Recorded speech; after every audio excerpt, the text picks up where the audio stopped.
Hi everybody, how's it going? Oh, is this too loud? Okay. I think we're live. Everything looks good finally this time. Took a couple days to figure it out, but we are here. Yes, Abbas. Hi, how are you? I've been talking to you here. Everything is good. I just got off a call. That's why I'm a little bit late, but let's see. Okay. So, what I am trying to do here right now is I updated the landing and I just realized that, hello, hi Furkan. Yes, Salam, how are you? Yeah, I saw your message in Discord. Let me see. But anyway, yeah. Okay. So, okay. So, this is a little bit too, let me see. It's a little bit too high. I think I need a, no, it's fine actually. It just looks weird here. Maybe I should add a little bit more. This is my pickiness. Okay. Unauthenticated landing components hero. Okay. This one, where are you? Oh, did I have it? No, I didn't. Padding top 4. A little bit of padding doesn't hurt. I think actually a little bit more, maybe like 8. And then, yeah, that's a lot better. And then in, this would be for SM. There you go. Much better. Okay. Hello. Hi, everybody. Hi, everybody. Thanks for joining. Okay. So this is, I updated the page again. I've been just trying different things out and trying to see what I like and what's working. Our stats so far, excuse me, which I don't know if it's right because I hooked up reCAPTCHA Analytics, but it's giving me something different than what I have for counter scale, and this is getting a little bit annoying. Okay. So these are my 2 analytics platforms. So far we have around 747 visitors, not bad. And I started doing this, when? 7 days ago or something? Yeah.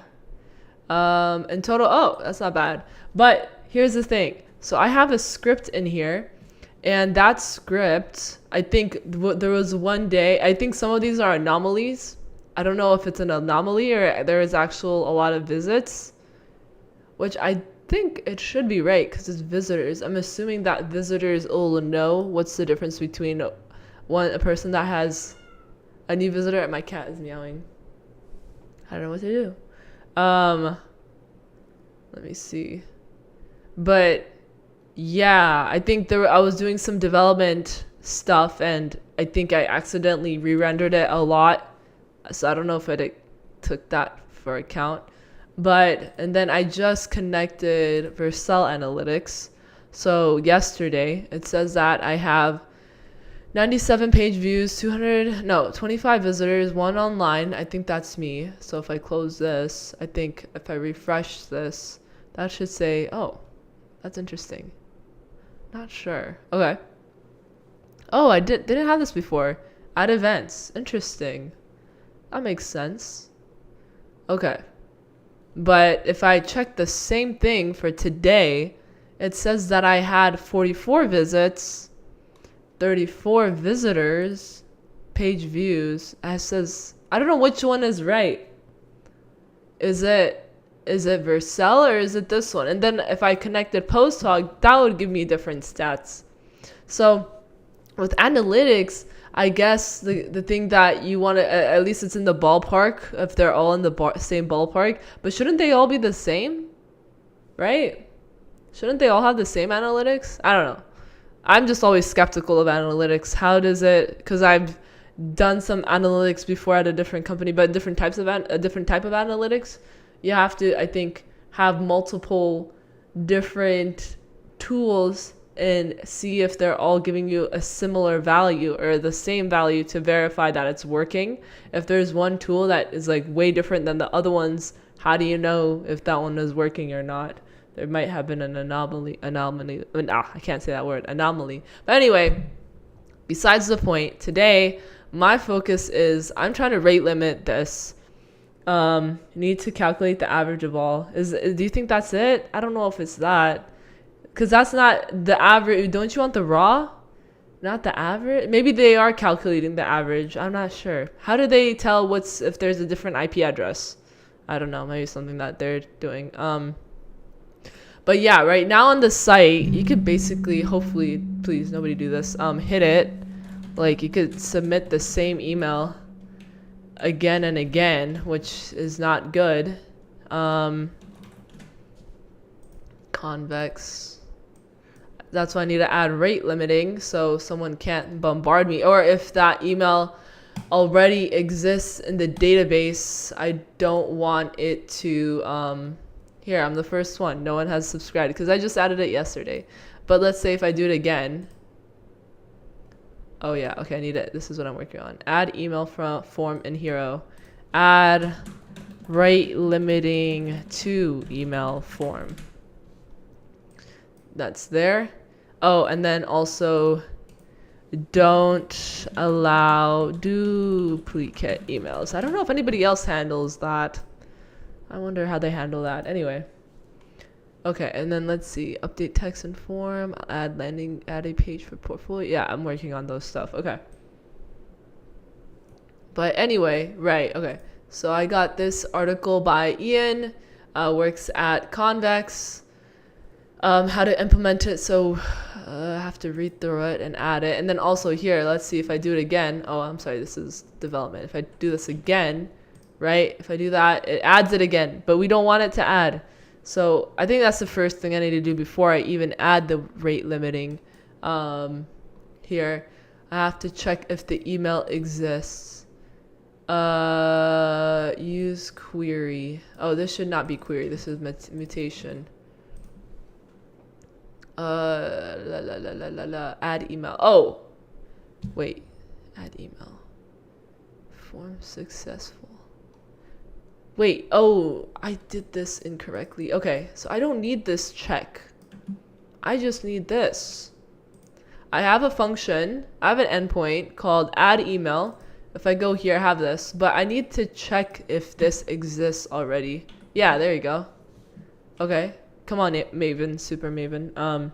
What about restricting traffic to the site itself to prevent Vercel auto scale, which can cost a hell of a lot?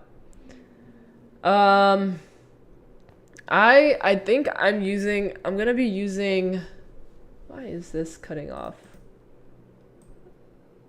Oh, it's not. Interesting. Okay. Yeah, I think I'm going to be using Railway. I think Cody just came out with the video and he described how to host it on, let's see, how to host a Next.js application with a Docker file. I recommend you guys go watch this if you don't want to deal with Vercel's thing. But I'm sure you might deal with that also with Railway because they charge you too. But I think they charge you differently. I'm not sure. But yeah, go check this video out if you don't want to host on Vercel. Great video. But anyway, let's see. But I'll worry about that next. But I think before we even do that, I think I need to fix this. Give me 1 second. My cat is meowing. Yes.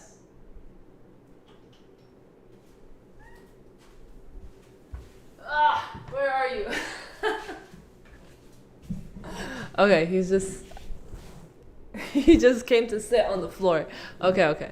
If he starts biting on my cables, I have to kick him out. Anyway, okay.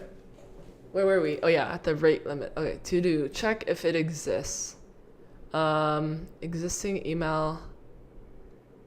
Right. If it exists, I have this check somewhere else. Let me see. I think we're doing that in also. Oh no, I see him.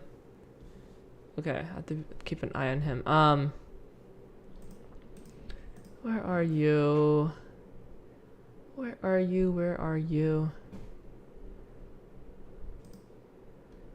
Okay, that's that. No, we don't have that check. Okay, that's fine. Have to add. Let me update this.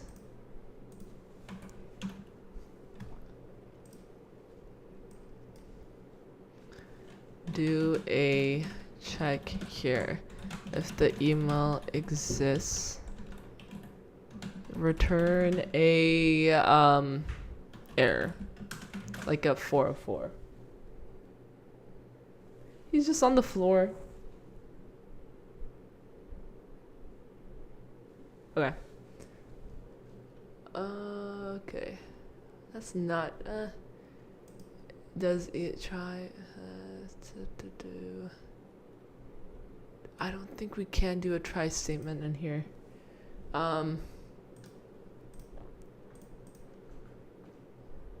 Does is no. Okay, see, that's what I was talking about.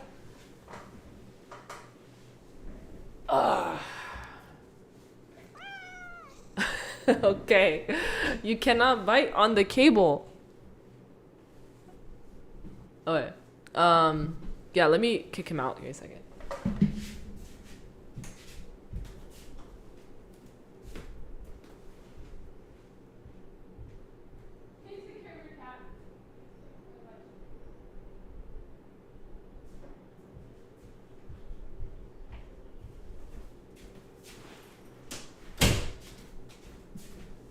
Okay, I'm back. Let's see.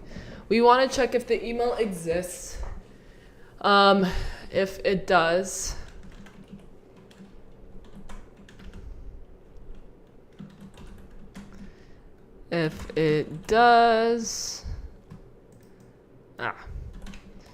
if so, return error or return else insert, right?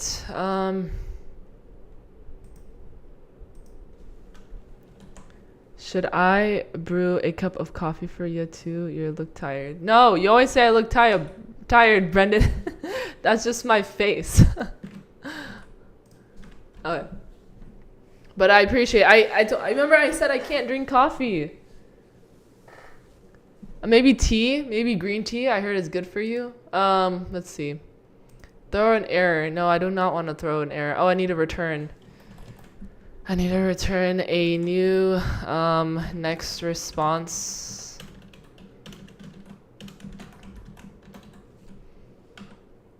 Is it a next response?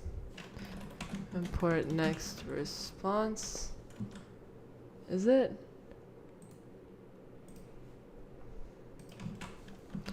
Next response.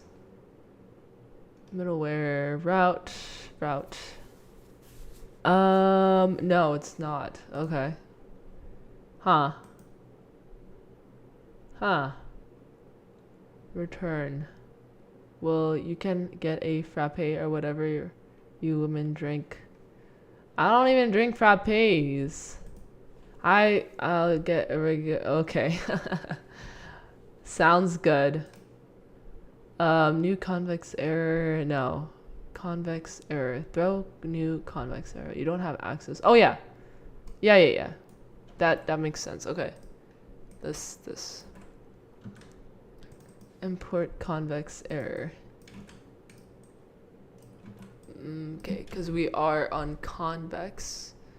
Email already exists.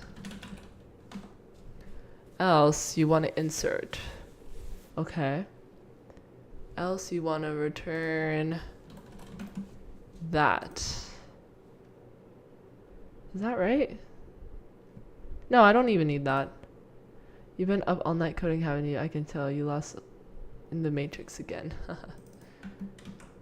Not all night, partial.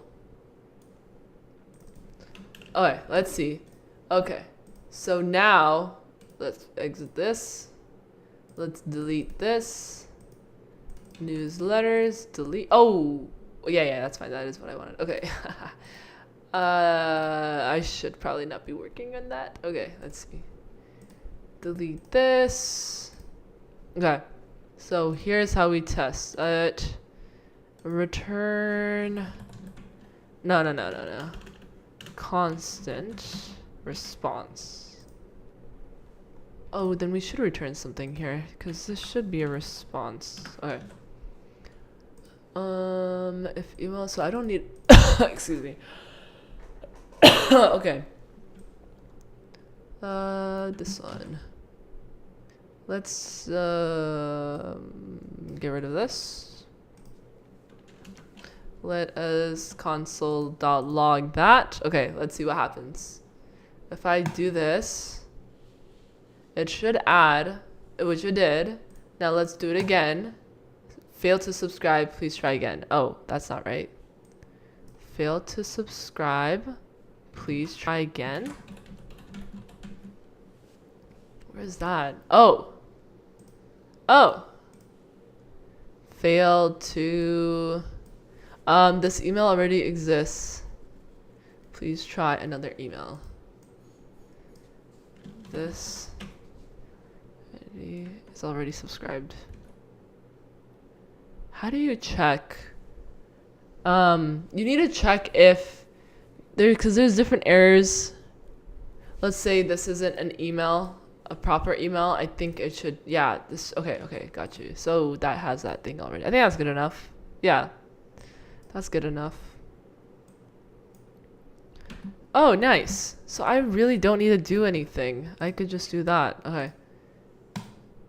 Our email's already subscribed, doesn't add to it. Yeah, that's what we want. So let's add that, because I think that's the first thing we need to do. That was easy. Look, with convex, it's easy. Okay. So added code, added check, get add, get commit, added check for duplicates for email, get push. Okay. We got that going. Then the next thing we want to do is now let's look into the rate limiting so someone doesn't bombard me with a lot of emails. Is that I mean, what's the likelihood of them doing that? Probably very low, but I still want to implement how to do rate limiting. Also with the submission. Yeah, happened to me at work already. No way. Alright, so we need to look at schema. Let's read this article. I want to make sure we read it. Okay, implementing rate limiting with only 2 numbers. There is a lot of buzz around rate limiting in part because of the cost exposure associated with LLM workloads and other resource-intensive patterns, especially for apps that have a freemium model or any use that isn't correlated with revenue. A single user can have a meaningful impact on your costs if they are allowed to fire off thousands of requests. Yes, that is the main issue that we are trying to solve before it happens. I think most side projects that you work on, you don't really have to think about that. It's because you know what's the likelihood of that happening. But it's good to, I think, there's a little space here. That's annoying, but that's fine. There's a host of advice and services that can help you solve this problem for different applications. But I like to show you how simple it can be to implement when you have fast access to a database with a strong ACID guarantee. Okay, what is ACID guarantee? Specifically, having serial isolation is really useful. Okay. Drizzle. Okay. Interesting. This is a long article. This is important to understand, I think. I never really understood how it works. Specifically in this post, and it's good. This is a pretty recent post. If you guys want to take a look at it, here it is. Rate limiting. Okay. Specifically in this post, I'm going to look at implementing the following: storing just 2 numbers per rate limit. Token bucket. Enable limiting the overall request rate for a sliding window while also accommodating bounded bursts of traffic after a period of inactivity.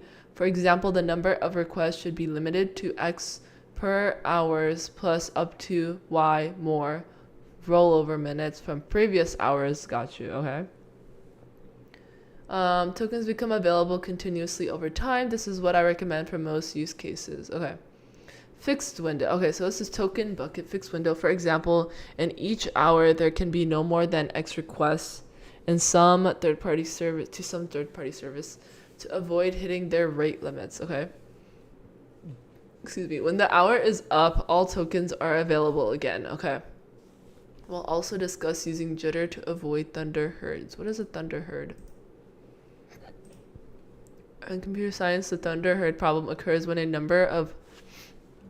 Can you guys see this? Did you know about this? When a large number of processes or threads waiting for an event are awoken when the event occurs, but only one process is available to handle the event. Oh, is that what it's called? When the process wakes up, they will each try to handle the event, but only one will win. This sounds like a movie or something. All processes will compete for resources, possibly freezing the computer until the herd is calmed down again. Okay. For those who just want to use wiki now has a dark... Oh, does it really? Where? There we go. It was right there. I blinded you guys for a couple seconds. Now it's here, so hopefully it's that all the time. Oh, and it's in beta. That's interesting. Cool. Okay. Don't trust anyone who uses dark mode. Okay. Where were we? Okay, so there's two different things, right? They said you could do... Okay, we need to do token bucket and fixed window. For those who just want to use a library, I made one code here available in Convex helpers. You can see the example below. Oh, nice. Oh, okay. Here you go. This is the example. Server rate limits. Token bucket rate limit, fixed window. Okay. Okay. So this is the code. Right. But how, okay. For the sake of this article, when I refer to tokens, it is using the mental model of rate limiting where you are granted a certain number of tokens per some time period. And when a request successfully consumes them, it can proceed. I'll say a dead or deficient when tokens are overconsumed. As well, we'll see later in exploring reservations. Okay, what is application layer rate limiting? In this article, we are going to talk about application layer rate limiting, specifically the controls you have when you are aware of a user and the operation they are trying to perform rather than the networking layer, which is the responsibility domain of the hosting platform provider. Okay. To prevent a request from being made in the first place, you can also look into client-side throttling, such as single flighting requests. Huh. Right, he wrote this 2 years ago. There's a off bounce on bounce. Okay, throttle, debounce, rate limiting. Oh, yeah, I need to read this too. I don't know if I'll do it in this one. Should we read it right now?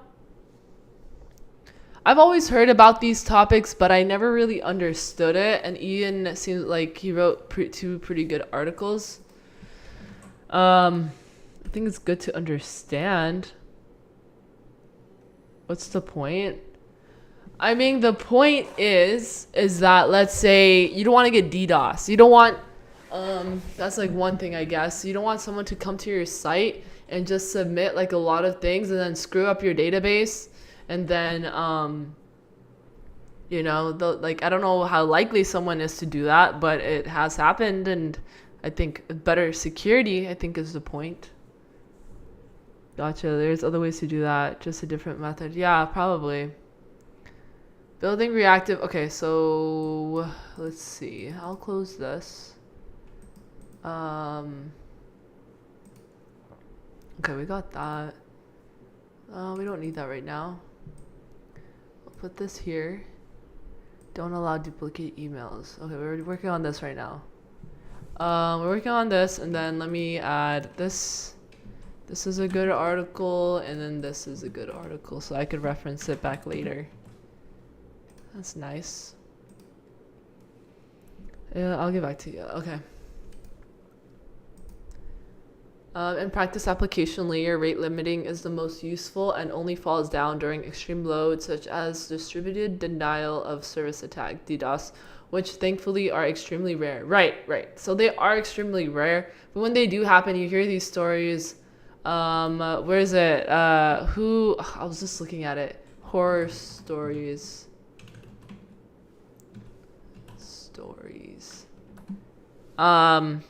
Who? Someone has this site. I forgot what his name. He has a site where you could hear SAS. Is it SAS horror stories?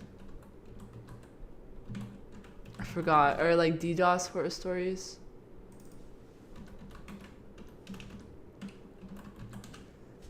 No, I don't remember. But I'll find it later. Let's see. But yeah, you hear like people are getting charged a lot because someone attacked their site and it wasn't secure enough, and then now they have to pay for it. More commonly, there is a small number of users, whether malicious or otherwise, who are consuming more resources than you expected. The costs incurred of such attacks are often in the expensive requests and auto-scaling third-party services such as hosted LLMs for API. Yeah. All a DDoS is sending massive amounts of packets with a botnet. Simple. A 12-year-old could do it. Right. Benefits of these implementations. A rate limit. The rate limits discussed here have these properties. Efficient storage and compute. In particular, it doesn't require crons or storage that scale up with load. Each rate limit, a combination of a name and a key, stores two numbers and does simple math. Right. Transactional evaluation. You can make multiple decisions using multiple rate limits and be ensured that they'll be all consumed or none will be if you roll back by throttling an exception, for instance. Okay.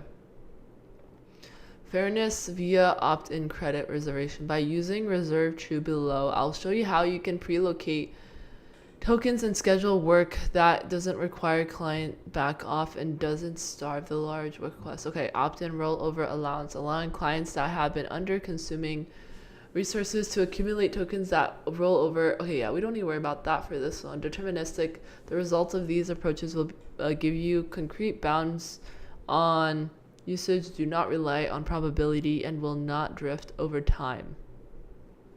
Okay. Fail close. If the system is under any heavy load, it won't fling open the gates for the traffic to overwhelm other services and cause cascade failure, as other fail open solutions can. Okay, this is an easy property to satisfy since the application database is being used for the rate limit. If the application database is unavailable, continuing to serve the request is unlikely to succeed anyways. Okay, failing open makes more sense when adding additional infrastructure or services that could introduce a single point. Okay, SPOF. Instead of defending against these specific attacks, just outsource the security is 10x simpler. You only want to dabble in this stuff to save money, but you need to know what you're doing. I'm trying to do some basic rate limiting. I don't need anything crazy. I just wanted an excuse for me to learn about it a little bit and actually apply it. We are doing it in Project Planner AI to limit the amount of requests, AI requests, so we don't get charged a lot. So we're doing it there, but Cody set it up, but I wanted to learn. All right, I looked at it, so I understood, but I just wanted to try it. Okay. Here we go. Okay, so I need to add this table. It's a rate limits table. We need the name, the key, can go negative if it's okay, value, and I don't know what TS is. Each of the following approaches have some basic error checking omitted for brevity, such as checking that the requested number of units is less than the maximum possible. Okay. Instead of a traditional,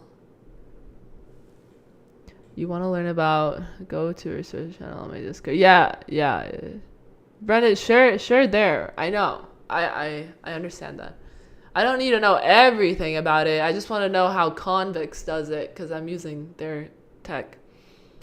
Instead of a traditional approach to a sliding window in which there are discrete jumps in value based on past events, we can use a token bucket to provide similar benefits with a much more efficient storage and runtime footprint.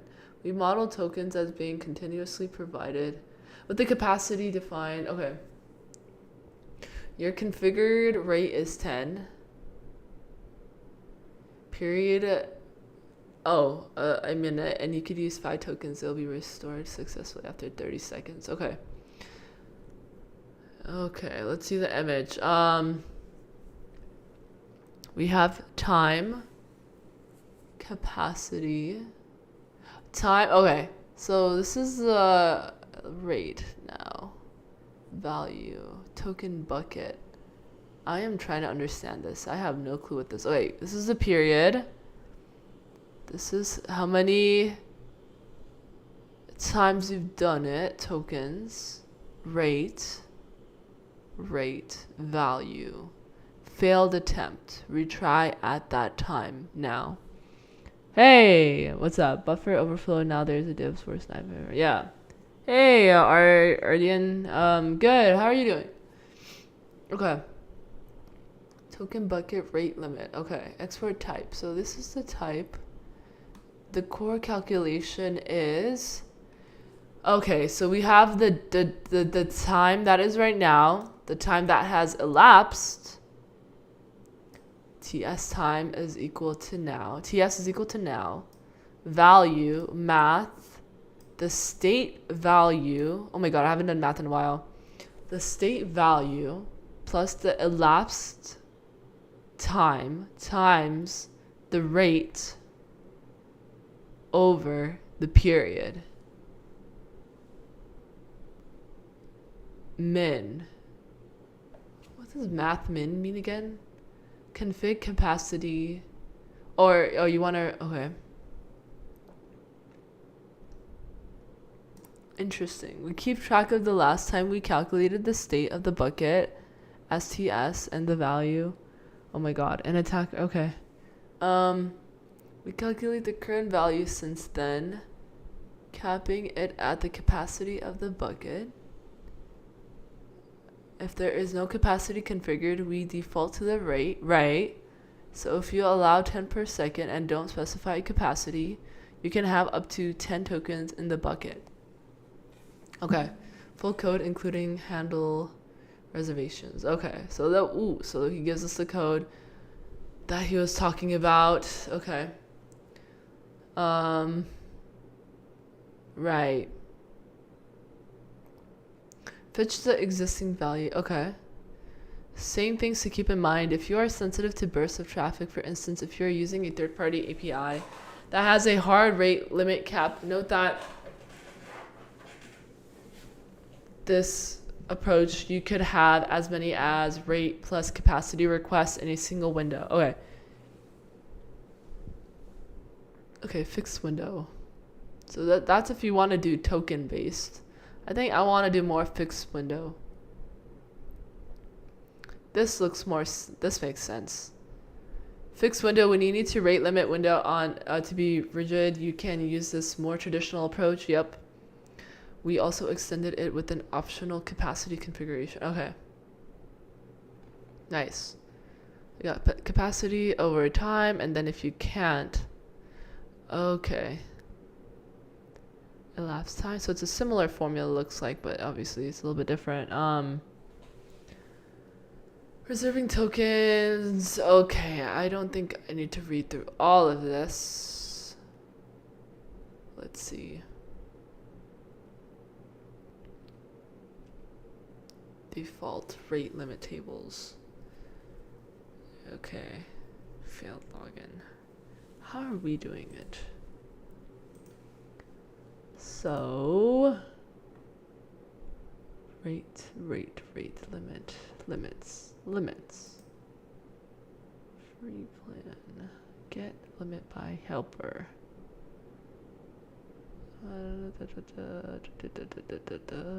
Okay. Okay. Schema. Limits.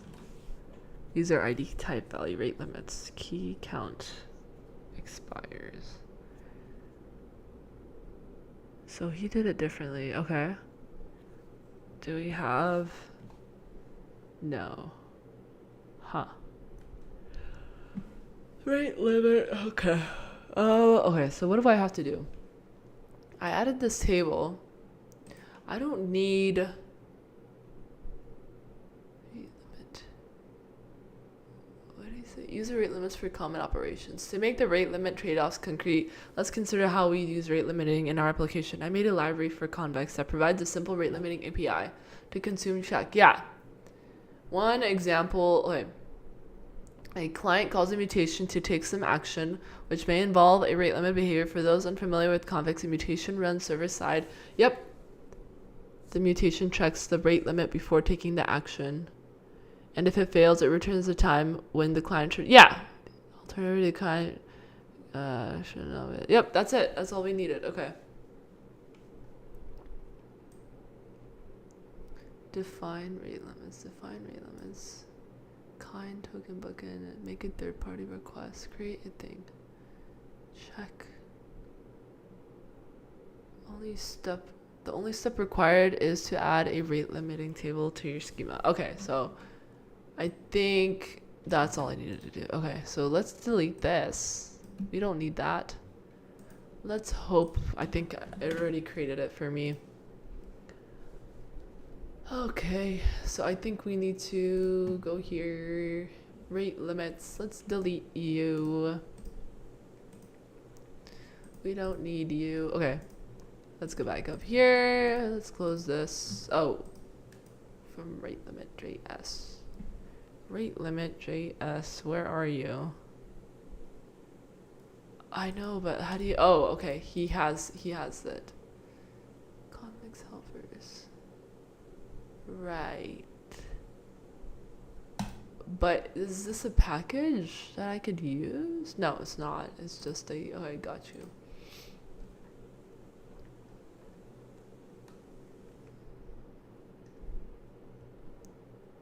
Okay. Below, see the below example. Rate limit. No. Where did you go? Where are you? Oh, I think he had it in the beginning. Okay. Right here. Right.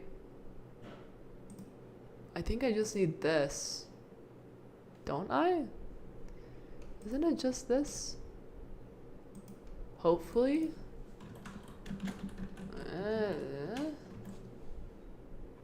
Is it not? Import rate. Import rate limit tables. Yeah. Hopefully. Rate limit tables. Yeah. Okay. Oh, so, okay. Already did that. Okay, so he did that. Okay, let's go down. We did that. Define. Do a thing. Okay. Okay. Okay. Oh, I think this would generate it. Yeah, okay, so it would. It would generate it. Okay, so that's just a helper.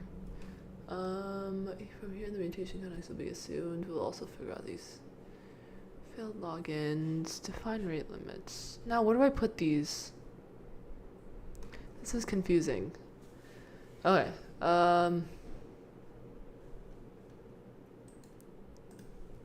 Is there an example? Or would it be in there? When was the last time this was updated? Okay. I am looking for this. Am I looking for that? Because this is what I want to test. I want to test if I can use this if I'm here and this has gone already, like, let's say 2 times. Then it's going to give you an error message saying you have been rate limited, check back in an hour. Or something like that. Okay. This is what you call. Okay, let's start from here. Configuration can be centralized or provided at a on-site call. Define rate limits. Rate limit I could just do define rate limits.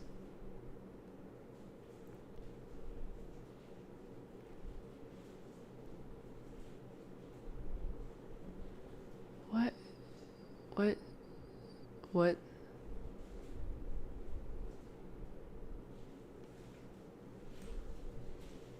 Doesn't tell you like what file to create.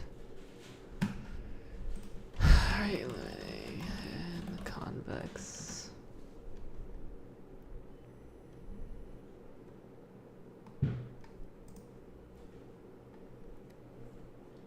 Let's see.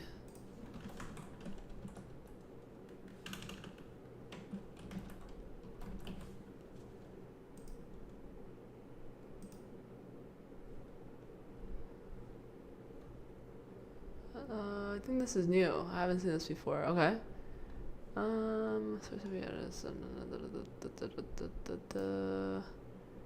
a minute. Drawing single flighting. Build faster. Okay. Okay, that's the one that we were just on. So how does this work? Okay. So I have a limits. Limit rate limit. Internal mutation. Limit the recording limits, user ID. That's by the user, but again, no, that's not what we're trying to do. Okay. I don't think I needed to do this. I think there is a the convex helper that he already has. Convex dash helpers. Yeah. So I just used that. I don't know why. Huh. What do I do? Right.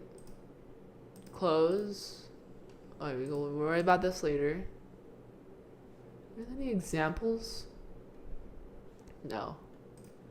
Of course. Below is an example. Okay. Retrieving tokens. Right, so this is like the thing behind it. Okay, so I think $1,000 rate limits, right? That's okay.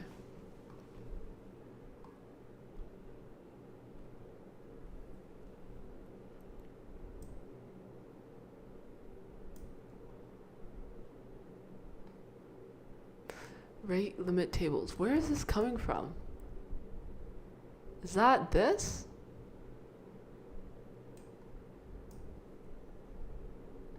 What is this? Define rate limits. This is where you define it. Okay. My rate limit. If okay, do the thing. Okay. Okay.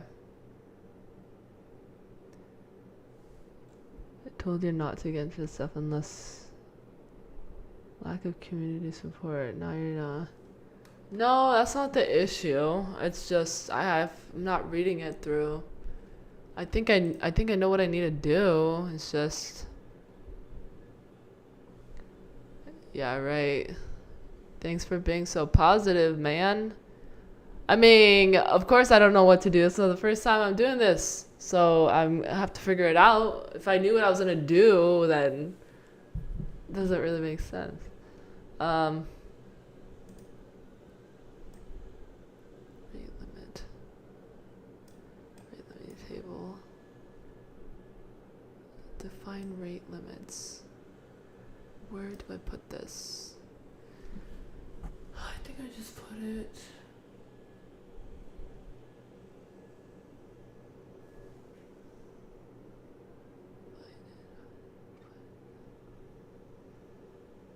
Rate limit.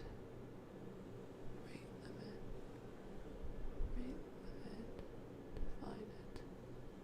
All you need to do is add that. Oh! No, that's not it. I mean, they won't give the right instructions. You'll need to dependency. So you, okay. No, I mean, he wrote this 2 months ago, and I don't know how many people are using it, but, I think I know what I need to do. I know what I need to do. Okay, I need to get rid of this. Gone. This has to be replaced by this. What I had before was right. I have to delete this. Delete this. That's fine. Because I need the table. Now, I do what they just said. I go down. Copy this. Hour.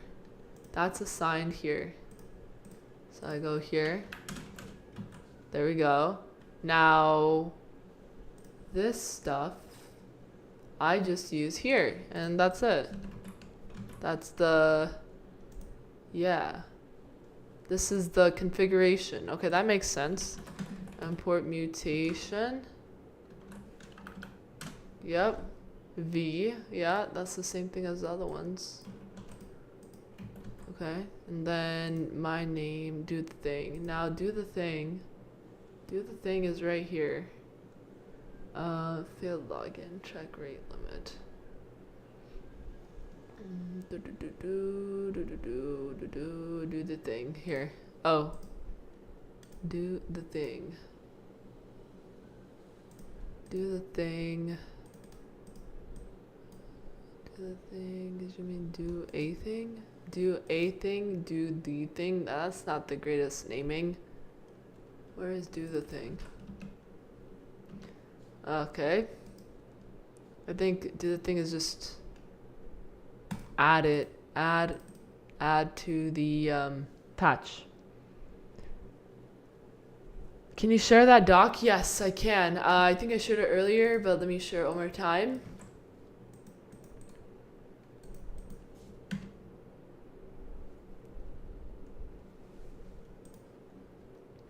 I think this is, oh, wait, again, type name is not assignable to parameter rate limit. Is not assignable to parameter rate limit?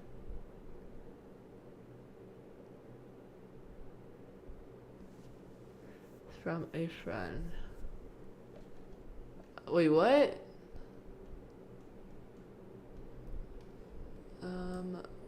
Okay. Okay. This code? What are you talking about? No, this is Convex. This is written by Ian, not a friend. He's someone that works at Convex.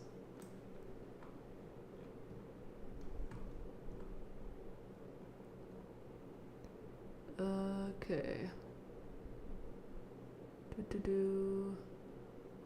Email, right. So, oh, wait.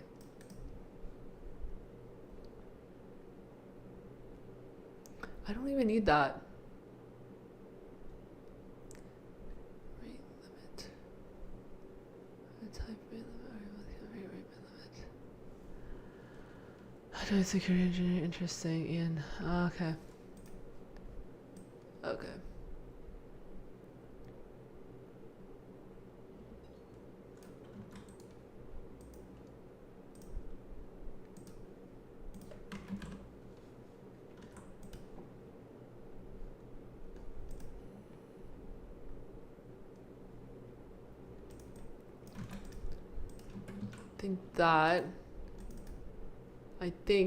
Okay, so I already have the email.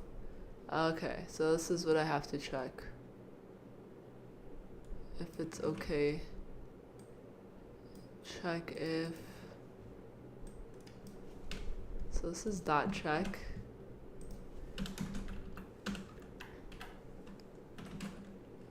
Make sure...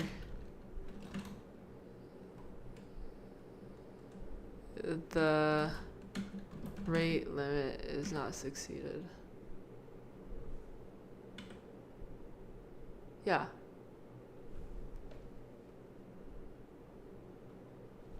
Turn retry at.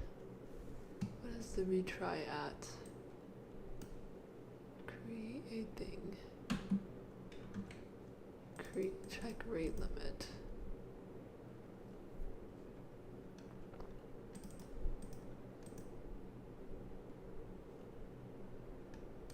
And then I would want to set the rate limit here.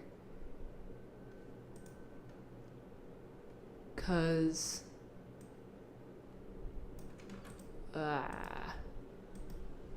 if existing email. Okay. That's okay. Check rate limit. But then how do you increment that rate limit? You calls to consume resources. It will return whether it succeeded. Same as the rate limit, but return the results without consuming any resources. Okay.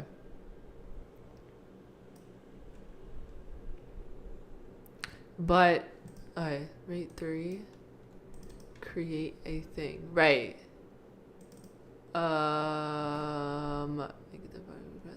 Okay, that's fine. Right. What's the name argument in the check rate limit? I found this right here. We'll do the same thing as a rate limit, but return the result without consuming any resources as a way to tell whether it would have failed. He has the right idea. Okay. So make sure that the rate limit is not exceeded. Check rate limit if it's okay, else retry at. Return that. Does this?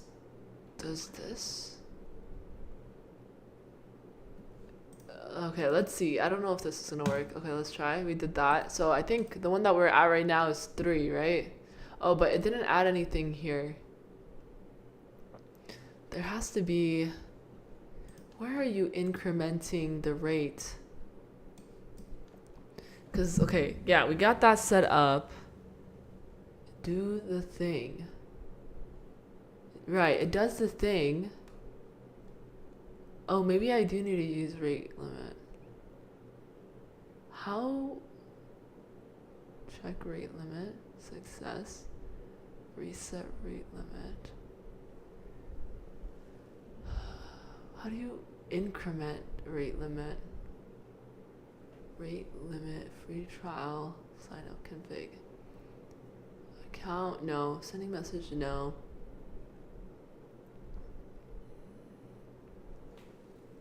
Oh. Rate limit, name usage. Oh, wait. What? Okay. What?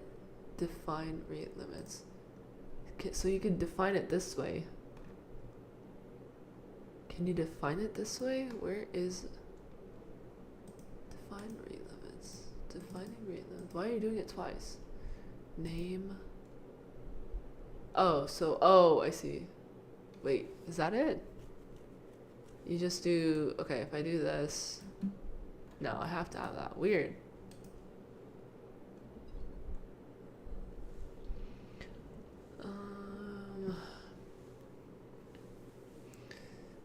Shards. I don't know what a shard is. What if only... What if... Oh, okay. No...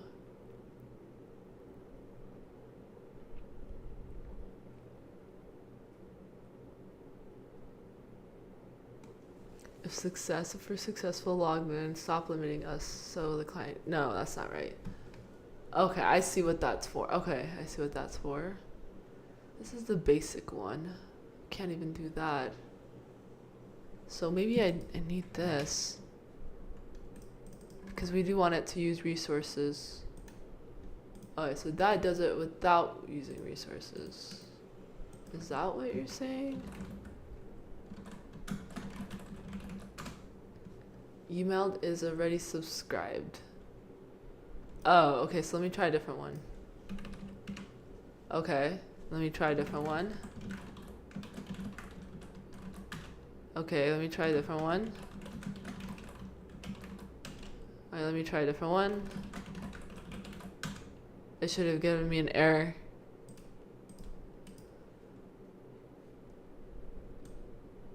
Interesting. So it did work. Key. Key is unset. So what should the key be? Here, so I have 4 in the last 2 seconds. It gave you an error if there was a duplicate, but let's say is this okay? Returns okay. Try add. What's this limit? It's 3 period per hour. So why? Because is it a token bucket? So maybe I need to change this,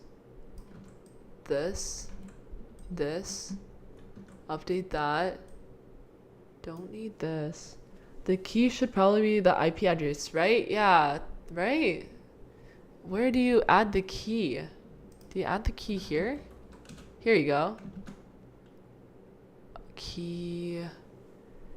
How do you add the IP? Let me see. IP.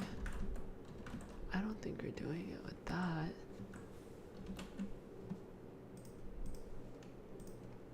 How do I rate limit this with the IP address?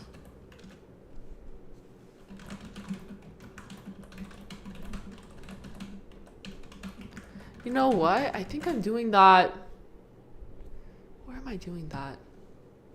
I think I'm rate limiting. I rate limited in a different project. Oh. Is that it? Maybe? Let's try. Seems like it. Request. Huh. Where did I do this?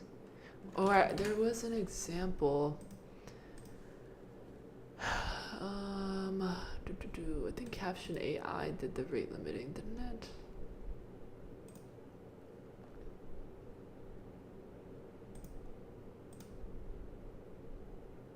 But I'm using Redis.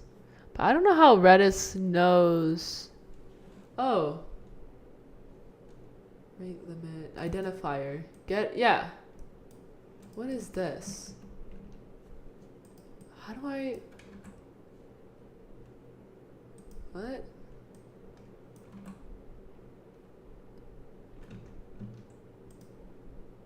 How do I get the IP address?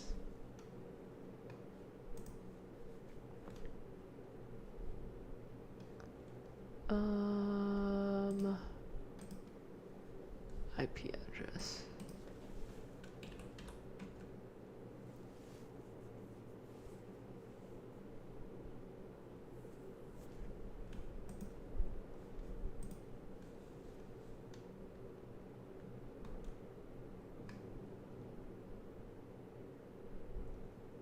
Rate limiting, right.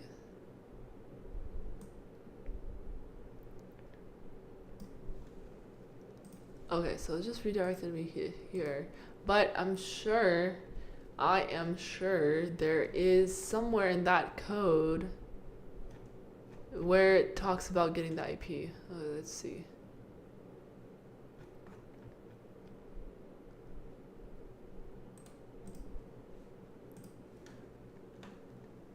Okay, rate limiting is rate limit, configure. No, I don't need that.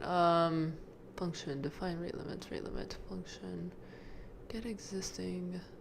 Right, so these are the functions, but then how do you get the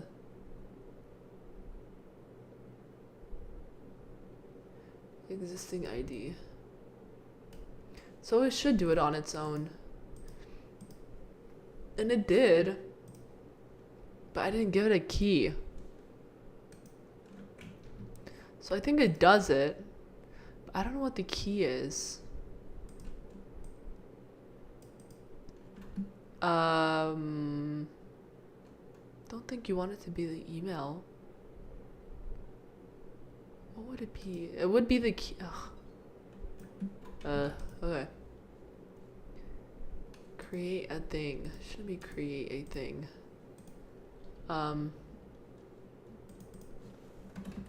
Newsletter sign up rate limit.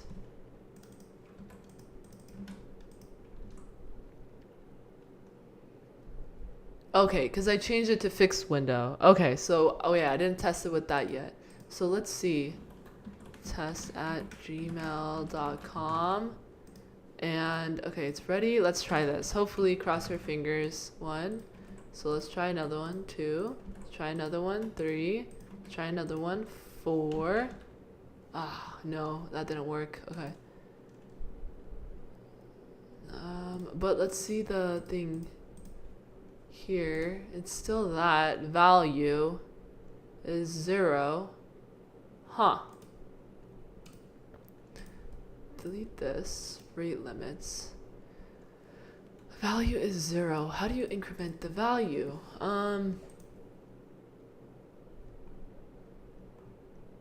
That helper isn't helping. Unless I'm doing it completely wrong. Where are you increasing? I'm gonna do this one. Really? My rate limit. Name my rate limit. What? Okay, but it's giving me an error, huh? Hey, Assad! Long time! I'm doing good! I guess it didn't actually add test 4 in the DB. Did it? Did it not? Oh! Good point! Maybe, oh! I didn't get the error. Maybe I'm not returning the error. So that's why. Oh my god, you're in Jordan now? No way!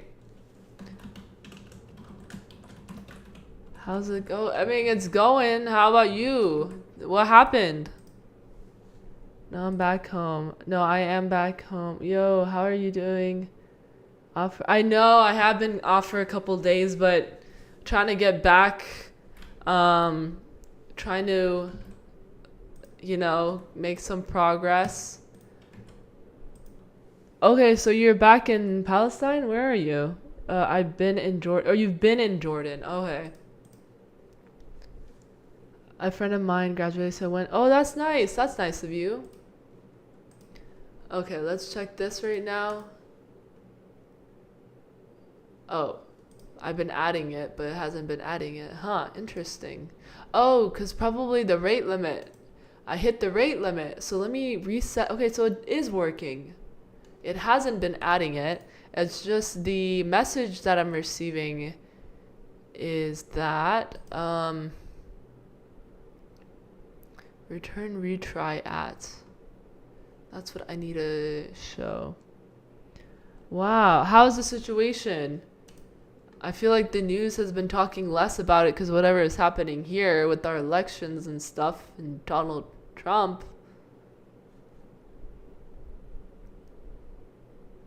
So I think, okay, so I think you guys are right. Yeah, it is working.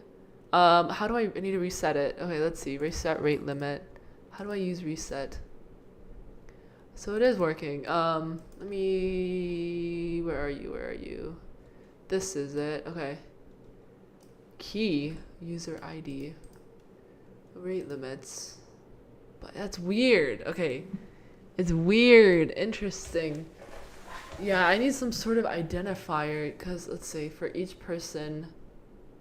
Huh. How do you... okay, so if I delete this, I think it will let me do it again. Okay, if I did that, now it does. No, still doesn't let me. Huh. Interesting. Why is it not adding it now? Maybe I have an issue here? Maybe it's this. No.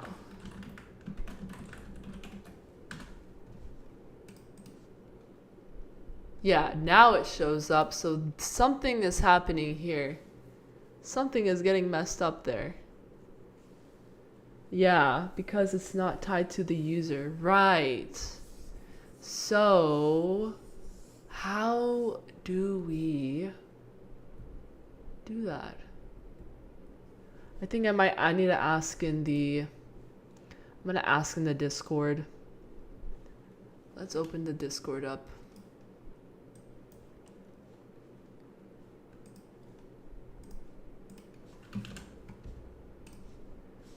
How need help in trying to add rate limiting to newsletter sign up.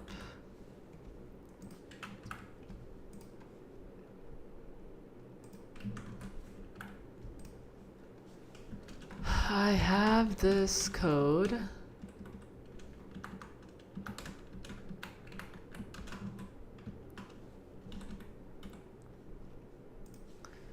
I'm trying to implement rate limiting, so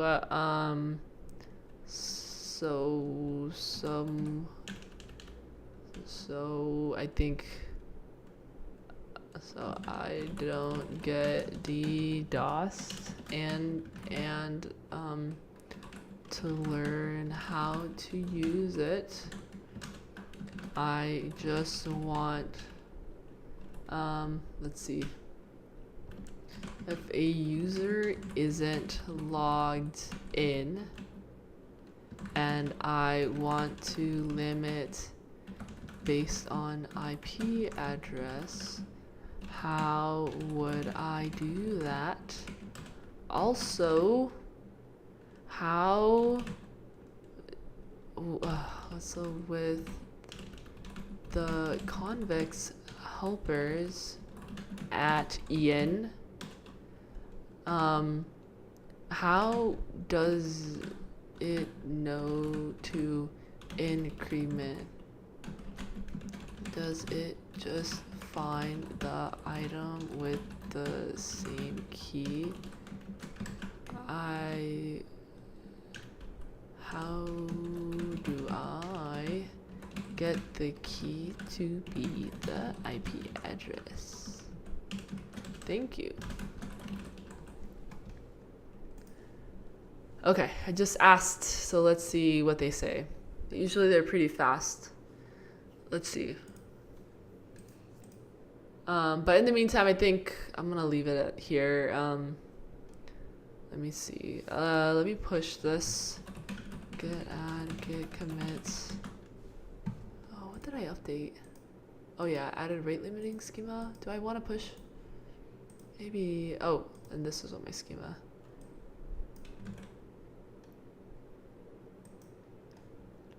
I'll wait. What did you say? Okay.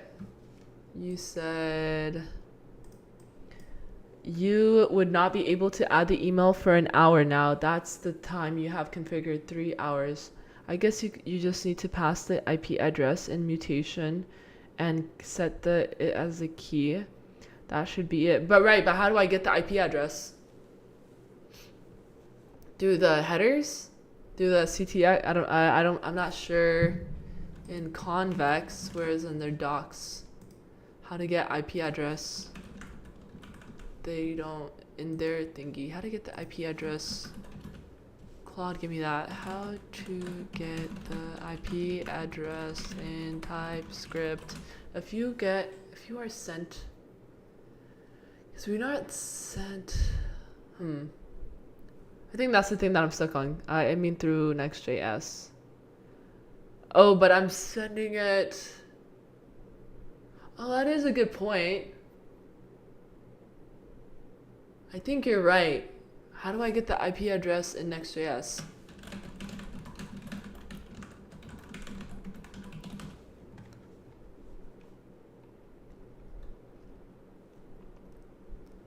Handlers. Go forward. IP. I'm using the app directory. Okay. So I can't get it from the server. I have to get it from the client, right? That makes sense. Okay, let's try it one more time. Let's hope we figure it out before they answer. Get npm run dev. Okay. So do Okay.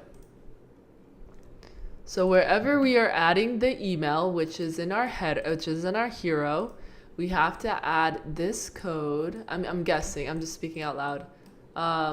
Where are you? Add this code to get the headers. Does that exist? Okay. Header list, IP address. Okay. Let's do that. Now, does this work? 500. What's the issue? Headers failed to complete. Unauthenticated. Right, but importing. Oh, you need to use client. Oh, it only works in server components. Shoot. Okay, so then we have to create a server component. IP address. No, what would we do? What would we do? Okay, so it is in the server. It is in the server, so I should be able to get it from the server, right? Or do I have to get it from? What am I trying to do? I think I'll just wait for them. It's fine. Let me see what they say. Thought I was onto something, but that makes sense. Okay, I have to get it from the server. Okay. Because I was thinking just passing it through here as an argument where I have it here, just passing the IP address, and then I have it, I just add it here as a key. But how do I get the ctx dot auth? No, this is mutation. And convex, how do you get the IP address? Do I have to use HTTP? Maybe.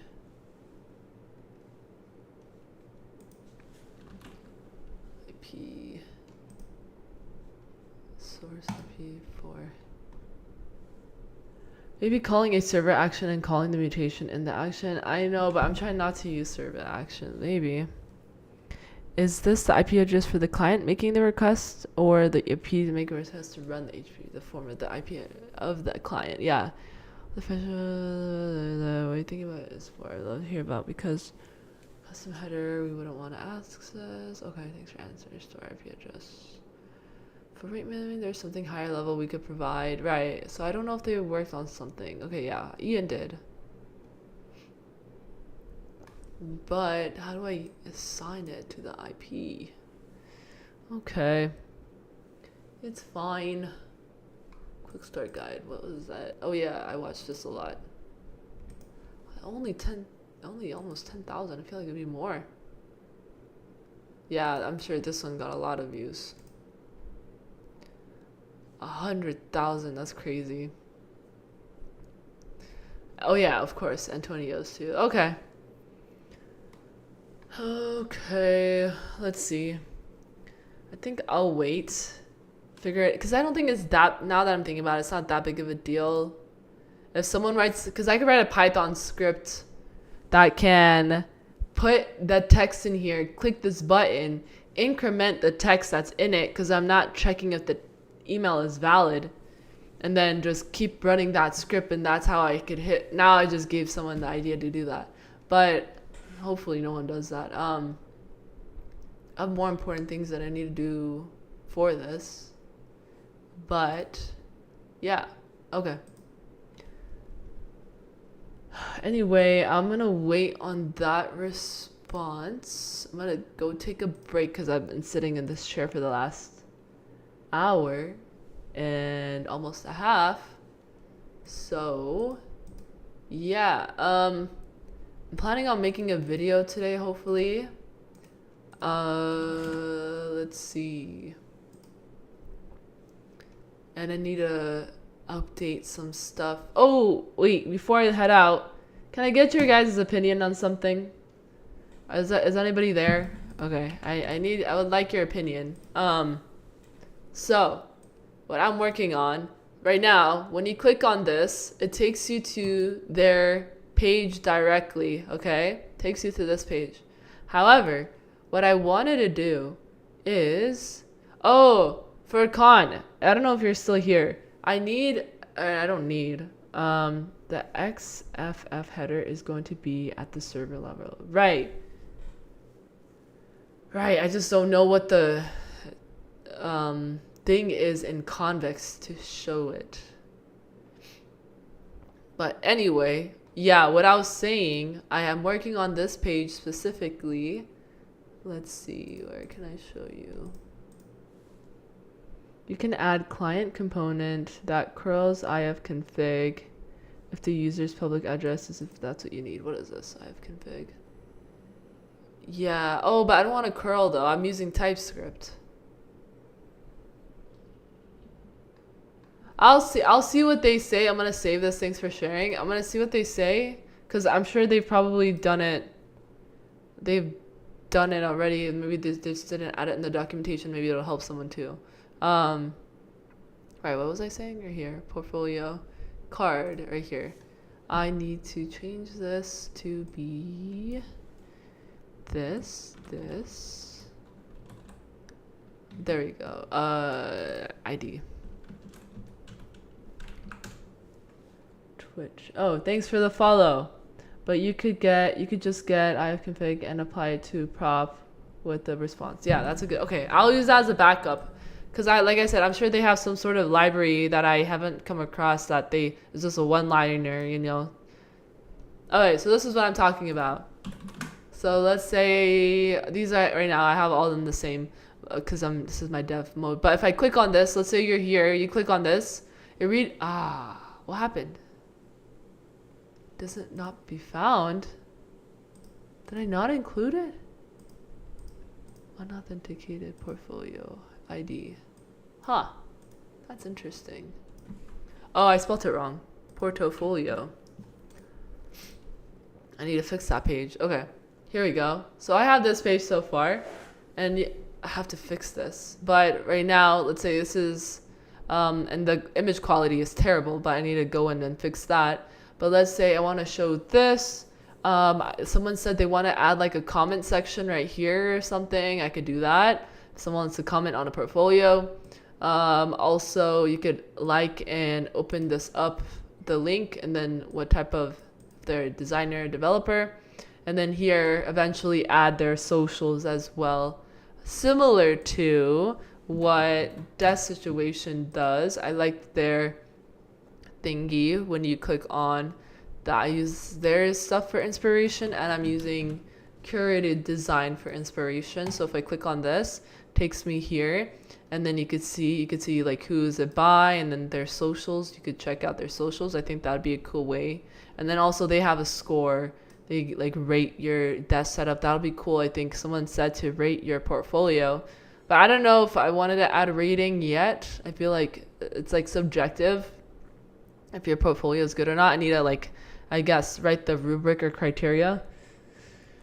But I don't know, we'll see. And then also with this website, this is an awesome website. You click on this and it opens up this little dialogue, which I liked, and where I got the idea for this thing to scroll or have an overflow. I don't know how they are hosting so many of these videos within here. I feel like that would be very expensive. But maybe they're making enough money for it to think. And then I like the idea of similar sites. I think that's what I also want to do. They have something similar here, more setups, so you could keep using their thing. I wanted to do that for here. Some similar portfolios.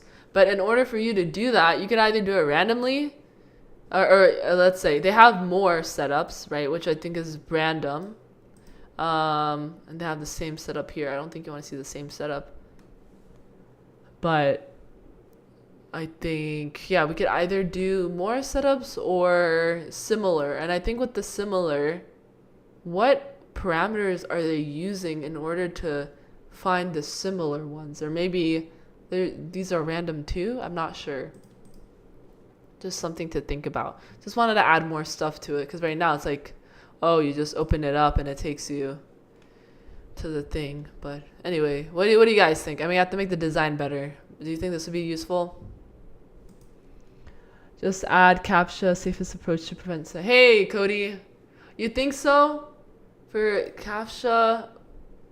But I think you implemented on your site, right? For your webdevcody.com site, right? Yeah, for your newsletter section.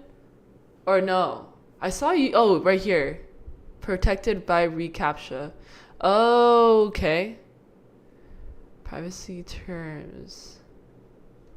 Interesting. But then this is always gonna show, right? Let's see. How to add. You should do a video. I don't know if you did a video on how to add reCAPTCHA. Developers got it. Oh, well, someone already did it. Let's see. Connect reCAPTCHA to your website in 3 steps. Oh, that's it?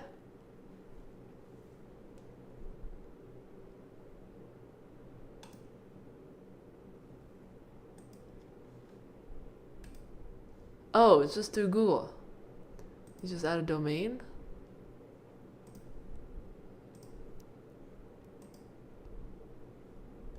Oh, wow, that's it? Oh, it was like a minute. Okay. But it didn't show like what to do after. Okay, to help you protect the sites from fraudulent activities, spam, or abuse. To know more about features. I didn't even think about that. It just went over my head. Wow. I was like, oh, how do you do it? Rate limiting. But then also I just wanted to see how to do the rate limiting with thing. Yeah, it's to protect the newsletter. There might be a way to hide the logo maybe. I just say look at my repo. It's in next already. Okay. Okay, cool. Yeah, let's see. That's super helpful. Let's see. Your repo. Do you have it on all your projects or is it just your website?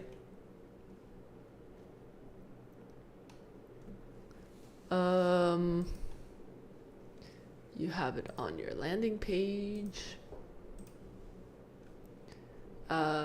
Newsletter section, I'm assuming. reCAPTCHA, right there. Okay. Oh, nice. Okay, there is a net. Okay. Oh, I didn't know that. And you just pass in the thingy, and that's it. Oh. That's super nice. Just my website because I was too lazy to add it to other places. Maybe I should add it to my starter kit. I mean, I think that, Cody, that's your next video. I haven't seen anybody, and you saw I just typed it right now on Google. I mean, I don't know if anybody really cares about it. I think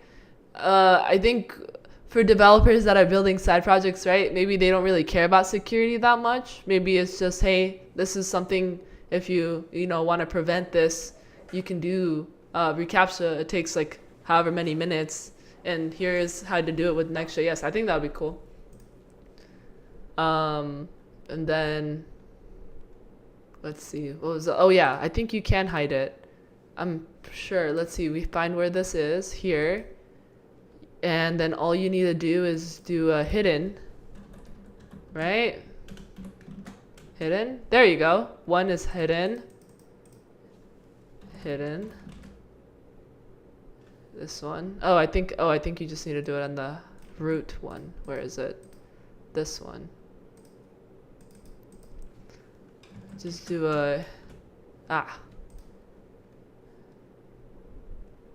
what is this? I guess hidden is not enough. Oh, it's even higher. Just do a hidden in general. I don't know why I'm doing that. No. Okay, I have to look into, because I think that's the thing, just for the design. Oh, frame. Oh my god, it's even more. Okay, more.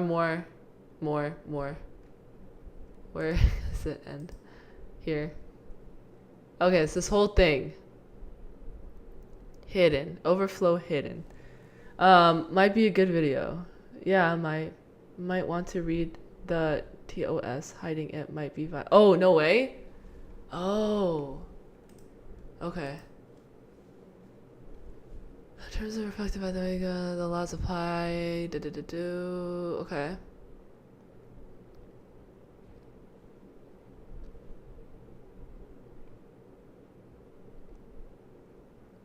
Don't abuse what is covered. Oh, that is a good point. I think you're right. If you hide the badge, you must put text by your form saying protected by CAPTCHA. Okay. But what is reCAPTCHA like doing? Is it something? Obviously, it's like some sort of thing that's running that checks if you're a robot or not. But is there any? Would the other option be to rate limit it? Would that be Cody videos reCAPTCHA FAQ page? Okay, here we go. How does Google protect my privacy and keep my information secure? We know security and privacy is important to you. We make it a priority to strong security. We constantly work to ensure strong security to protect. Okay. The region, determine the region. How can I remove information about myself from Google search research? Search results. Are my search queries sent to websites by clicking? Typically, no. When you click on new, okay. Huh. Terms of services. Last updated May 22nd. Okay, I'll check this out. It monitors the user's mouse and keyboard movements and other stuff and runs it through AI to determine if it seems like you're a bot or not. No way. Huh. And it's free, right? Whereas if you do it the rate limiting way, it's not necessarily free, right? And it's probably not as secure. Or you could still get what's it called, hit. So this, even the reCAPTCHA prevents that from even starting, whereas if you do it the rate limiting, you're still adding stuff to your DB.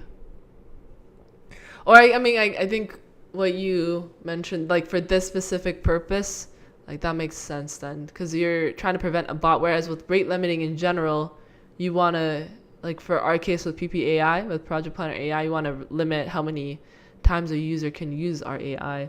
Rate limiting by IP will block entire buildings that are sharing the same IP. Rate limiting by IP will block entire buildings, and people can rotate their IP via proxies. Got you. So even if you rate limit, doesn't really, okay. Because you're rate limiting by IP, all they would need to do is just change their IP and they could just hit you still. Got you. And then you need to rate limit your IP. No, that doesn't make sense. Rate limit how many people can. Okay. Rate limiting is more complicated, different approach in my opinion, and as Cody stated, multiple users can be blocked if they are using a carrier doing carrier grade NAT. Interesting. Okay. I never knew that. I never thought of it that way. Okay. Cool. Huh. Okay, then I'll probably have to do the reCAPTCHA approach. That's probably a better... Many mobile users are forced through carrier grade NAT public IP. So if you don't have to block by IP per session, it's almost always the way to go. Got you. And for us, it makes more sense to use rate limiting to limit certain features on your app because you're logged in as a specific user, and if your limit is tied to your user ID rather than your IP address, there's no way for you to bypass the rate limiting. Or maybe there is, probably is always a way, but it's harder because it's tied to your user ID, so you would have to create many accounts or something like that. Plus, much easier to offload the logic to a library than worrying about how to review the XFF header and logic in your app. Got you. Okay, I need to update that then. You guys have convinced me. Add reCAPTCHA to the email form, not rate limiting. Okay. Well, it's good I still tried to understand or read through their rate limiting approach. I didn't know the different approaches there were. That's interesting. Okay. Previously, this is archived for rate limiting approach. Not the best. Okay. Add reCAPTCHA, the one that Cody sent. Okay. But I wonder how many people actually apply it. Actually think about the security aspect of it. Of you know, a newsletter. Because I could go to anybody's. I wonder how like these big companies like Ghost and these blog sites and Substack. Do you know what I'm saying? How they handle it. So let's say subscribe. You put in your email. Okay, subscribe and continue. So you could be subscribed without having an account. What's the difference? Like, how do they protect their users? Total members. Because someone could, right? Technically, like let's see, for Ali Abdul's, right? Let's see, explore Ghost Creator. I know, but where's your thing though, bro? Newsletter. Here you go. Right here. On this site. I don't see any reCAPTCHA. But how, let's see what happens if I just like put like, let's see. I don't know if they're gonna let me do this. Okay, let's see. Enter a valid email address. Okay. Let's see. How does it know that it's not valid? Okay, 1. I'm gonna do that's not a real email address.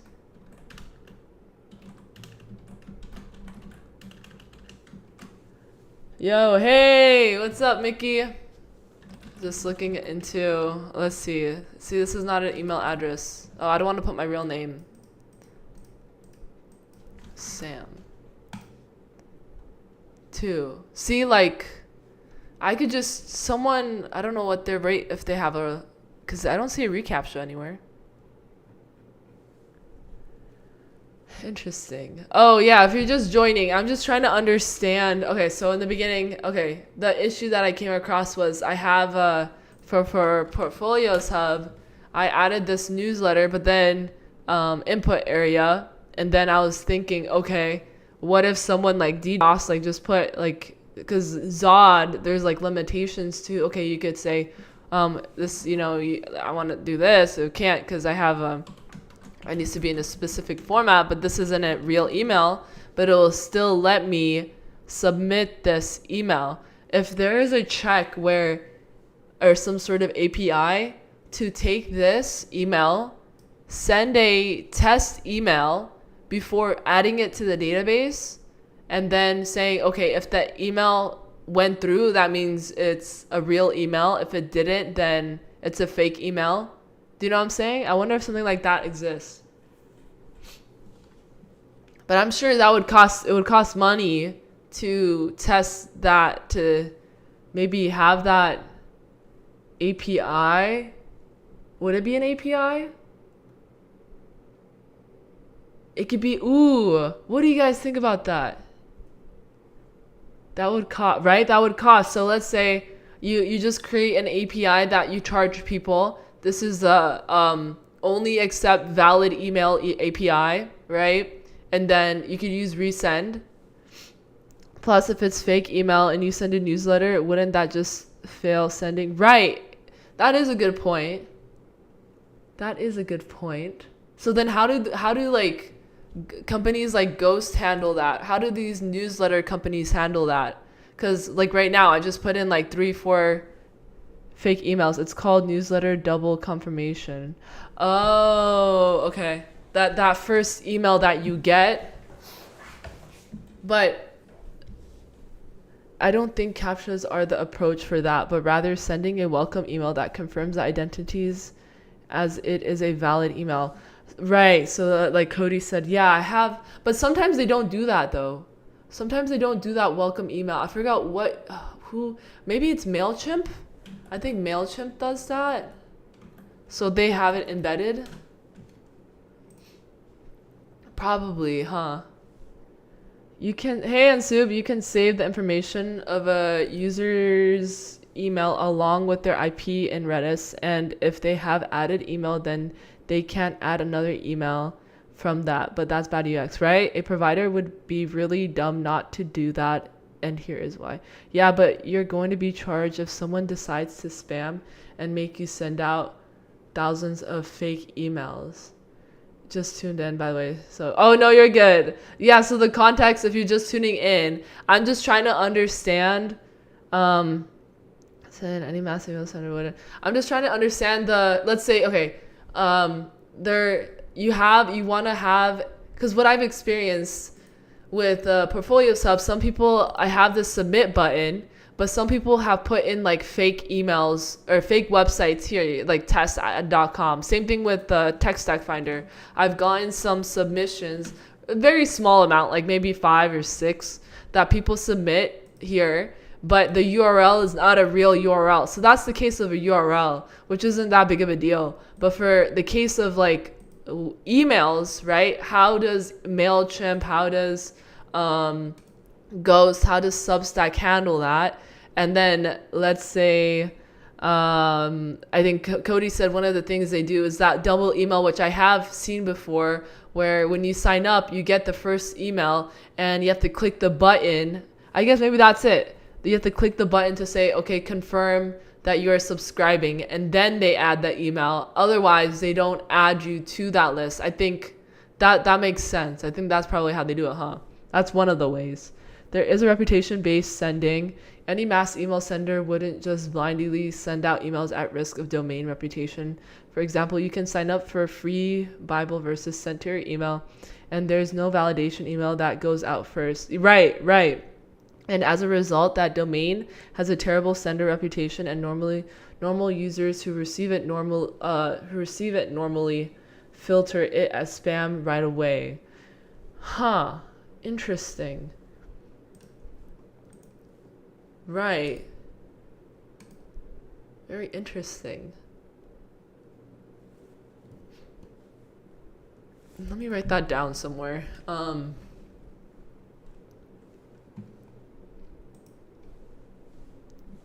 Email reputation relays and sending on behalf of domains is a whole nother world itself. So to answer the how do big providers do it is pretty adjacent to web dev disciplines and normally requires experts in emails themselves. Got you. Makes sense. Yeah, I'm nowhere near an expert. I'm just trying to at scale. I'm not an expert whatsoever. I'm as you know, someone that's interested in like, oh, you know, these things that we use on a daily basis. How does it work? You know, how do you prevent, what do you call like spam or fake or, you know, inputs that people are putting in, right? Because with these validation libraries, we got Zod, we got whatever else is out there, they're only validating the format. They're not really validating the legitimacy of the text. And if there was a way, how is there a way to do that? Probably I haven't seen anything, and probably if there was, it would cost a lot. And then also, what are the requirements, or what are the tests that you would check to pass that? Correct, right? There is no easy way to call an API to see if an email is valid due to the nature of how email works, right? I think you could check the legitimacy of a website, right? You could just see if you go to the website, if the request is a success, and if it's a fail, right? Just through a request. But that doesn't cost any money. That's just a function because you're on the web anyway. Whereas with email, that would cost money. Or maybe, would it? Yeah, it would cost money to send. That's crazy. It costs money to send emails through an API because you're running it somewhere, right? Right. And like, who would want to pay for that? I don't think. Maybe people would want to. I don't know if people would want to pay for that. I mean, maybe you're paying for that with these. I don't know. Because, not only that, here's another thing. It's crazy. Okay, here's another thing. So let's say you have an email list. You have an email list, and some of those emails no longer work. or no longer are alive, or what do you call it? Let's say like I had a old school email that I had attached to different accounts, right? And that email is no longer, they like shut it down, but that email still exists in that email list. I'm sure they do some sort of purging, I don't know, on a monthly, I don't know how often, yearly, where they send out or how do you, maybe testing your email list to see if there are any dead emails. That's another interesting thing. There's like so many edge cases. Do you know what I'm talking about? Like of how emails work. And I think on the smaller scale, I think that's easier to manage. You could just do that manually, right? But on a as you grow, how do you handle that? That's an interesting topic. Anyway, I think I talked a lot about it. Go check out Cody's. Here, I have to check it out. I'm just gonna stick with the reCAPTCHA. I think. If an email bounces, you just delete from your right. But let's say someone has to be in charge of that, right? Someone has to check who's who would be in charge of that. Someone would have to be in charge. I think for a smaller scale that makes sense, right? If it bounces, you receive an email saying, "Oh, the email bounced." You go in and you just take out the email. But then also, like, how many times is that happening? Probably not a lot. So maybe it's not that big of a deal or that big of an issue. That you're not, if it does happen, you're not losing that much money. But I wonder how, like, because right now, I mean, I think email is being used across everywhere, right? Like for your, let's say your Netflix account or your Spotify account or any of these accounts, your GitHub account, let's say like your email, it just goes away. If you're using AWS SES, you can hook it into a Lambda to automatically process any bounced emails. Oh, that's interesting. You can hook into a Lambda, automatically process any bounced emails. So, right, okay, so that's a good solution. So in terms of processing the emails, you're saying if it bounces, then automate something where, okay, it bounced, remove that email immediately. You don't even have to. So it doesn't have to be a person. Okay, good point. You don't have to have a person. There's just an automated script. Okay. Or I'm sorry, not a function that. Did you get the rate late? No, I didn't. I think now after talking about it, let me see. I probably should remove this question too. By IP address. That's probably a stupid question. Never mind. I'll probably delete it. Okay. Why not? Because it doesn't really make sense to do it that way now that I'm talking to everybody about it. Doesn't really make sense. She went down there. Hey, you gotta go down the rabbit hole to find the light, right? Anyway, let me start Cody's thing so I don't forget. And then, cool. Okay, I'll look into the reCAPTCHA. I didn't know that Next had a component for it. Okay. Who told? Yeah, we got Cody. We got Wolfgang. Wolfs. I see your name and I thought Wolfgang Puck. But Wolfsburg, thank you. Wolfsburg had a lot of insight as well. Cool. Okay. Should I do that? Let's see how quickly I could do it. I think almost 2 hours live streaming. Okay. Let's see. I'll put a timer. How quickly can we do it? Let's do 15 minutes. Even less than that. Let's do 10 minutes. I told you that what would happen. Yeah, it's okay. It happened. I'll take accountability. Not that big of a deal. Okay. So let's go do that. Let's go. I need to delete. I don't have to have this. Unstage. Did I? Oh yeah, I don't need this right now, at least. And delete the table. I cannot. Oh yeah, card, right, that one, okay. that makes sense. Discard changes. Yep. Okay. All I need to do is, okay, now I can delete this. Go back here. Okay, close. Let's see, let's add that package that Cody had. Next.js reCAPTCHA, yep. Okay. Cool. Oh, someone did do a video on it. Interesting, I didn't see that, okay. And this is Ben.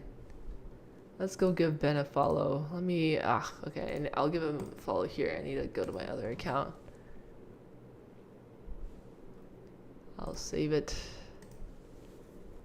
here. Here we go. Yep, okay. Subscribe, okay. This one.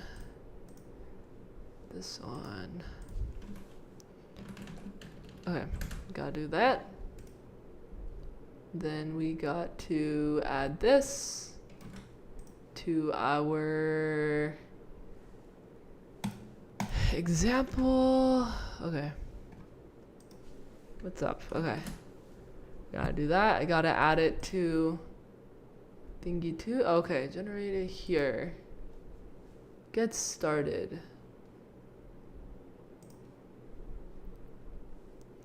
Okay. Label. Portfolios hub. Domains. Okay. I'm just gonna add my domain. Did I have no reCAPTCHA keys here? Right. Score-based challenge. Oh, you could choose what type? Interesting. Okay. PortfoliosHub.com. Portfolios hub. And then I might have to, let me change this to full screen so I don't leak my key. Okay. Copy site key. Copy site key. What's the difference between site key and, oh, and secret key? So they said, okay, got that. Okay. You probably don't want this though during development, no? Use a secret key for communication between your site and reCAPTCHA. Use this. Okay, let me save this somewhere. Let me share with you the site too. Okay. Oh, and you can see the analytics. Oh, that's cool. Oh, that took like 2 seconds. Okay. Oh, that was really helpful. Alright, give me a second. Okay, added it. Now I just need to use the thing that Cody has. I shared it right here. Okay, here we go. Let's use this provider. Just pass it in through the form. Oh my god, I'm so scared. I thought I shared it. Okay. It's in the hero. Here.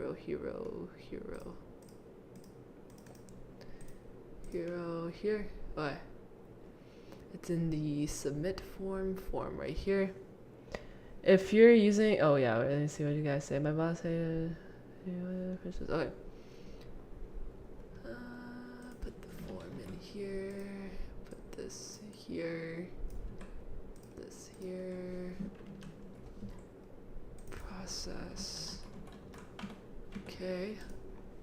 Gotta do this. Okay. Gotta remove this. Gotcha. Okay, we got that. npm run dev. Local. We're gonna hopefully see the reCAPTCHA. There we go. So localhost supported site key. What does this say? Why does it say this? Localhost is not in the list of supported domain. Oh, okay, that's fine. Oh, that's good. Okay, so that's just what I'm gonna see during the thing. So, okay. Then what do you do? And then that's it, huh? reCAPTCHA. I think that's it. No? So close, close, close, close. 5 minutes left. Okay, so let me switch back. I need to go back to Vercel. I'm probably gonna move over later to, I don't know, we'll see, to Railway with Cody's video the other day. He was it yesterday? I think 2 days ago, right? That was good. I like that video. Okay. Environment villa names. Okay, let's go here. This one, key. Ah, okay. Local. Oh, so it doesn't really make sense. Ah, that's fine. reCAPTCHA. Okay. Added reCAPTCHA. Let's see.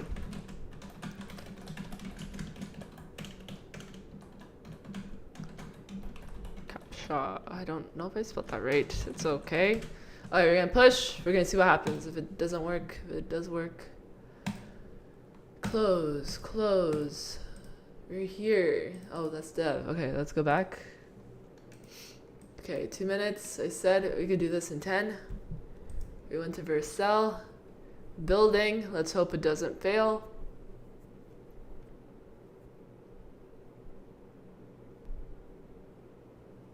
I need to retitle this video, how to add reCAPTCHA to my app. Thanks to Cody and the gang. Okay.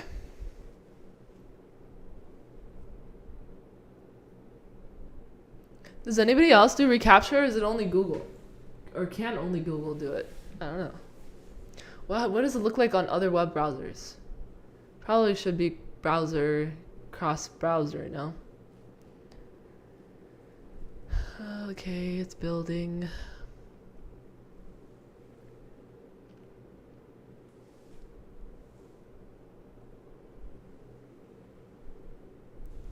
Building. 1 minute and 58 seconds.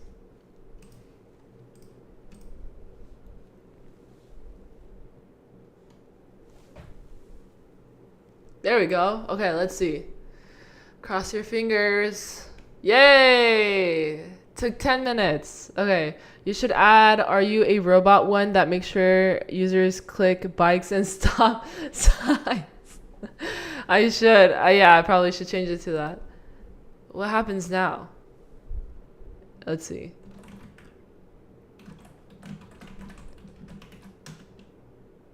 Let's see. Does it do it? No, that one is not. Okay. What? So when does the CAPTCHA show? Oh, let's see. Is there any no data to display? How about any data now? Note, the scores for the site may not be accurate before running. You have one site. Do I have to do anything? My domain. Do I have to no data to display? I don't know if I did this right. Create. View cloud console. Wait, give me a second. Can we change it? View in console. reCAPTCHA keys. Oh. Verify. Here. I added a can anybody add any? Oh, it doesn't really make sense. Are you validating the reCAPTCHA in your API or oh, that is what I forgot to do. I guess it's gonna take longer than 10 minutes. That's probably the thing. Yep. No. Oh, I'm not. I probably should. Okay, so you have a API that you're. Oh, interesting. Oh, you could unsubscribe too. Use cases. Oh, I need to add that. Oh, buy components. Oh, Cody, I was gonna ask, did you have it set up where, okay, if a user subscribes, oh, let me check. It sends an email. Newsletter. Subscribe to my loot. I'm already subscribed. I wonder if it's gonna give me an issue. You are not. Oh, do you have duplicate? Oh, was I not subscribed? Embarrassing. Oh, shoot. Okay, I'm sorry. I did it twice. Okay, oh, shoot. Okay. Does it handle for duplicates? Okay, my bad. I accidentally. Okay. Let me see. Oh, you do. Okay. Yeah, I wanted to probably set up resend or something to send a welcome email. Okay, because we were gonna do it with Project Planner AI too. We needed it. We need to do it with Project. I need to work on it. Yeah. Welcome email. I think that's good for marketing. You haven't sent any newsletters yet out, right? Let me see. Oh, okay. Give me a second. What was I trying to do? What was I thinking? Oh, okay, get the it's in the code. It's in the code. It's in the reCAPTCHA. Nope, sent one maybe a year ago too.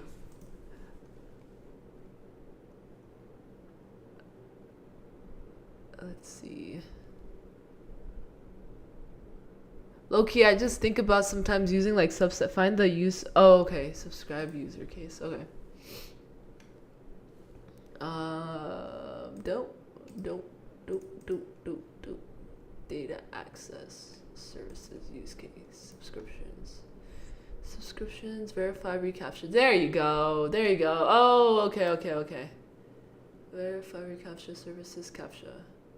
Got you. Hey, what's up? We are trying to figure out how to protect our inputs for email newsletters. So if someone submits an email, want to make sure that someone cannot spam it. Let's see. Subscriber use case, unsubscriber use case. Subscribe, save subscription email. Get subscription by email. Subscription return null. Google. Yep, figured that out after an hour of trying to do it a rate limiting way, which probably not the right way, but it's okay. It's the wrong way, but it's okay. Okay, I might have shown my... Why did it open up on my secrets? I wasn't even on my secrets page. Okay, that's fine. It's not even a big deal. Anyway, did I? No, did I? No, I didn't. Okay.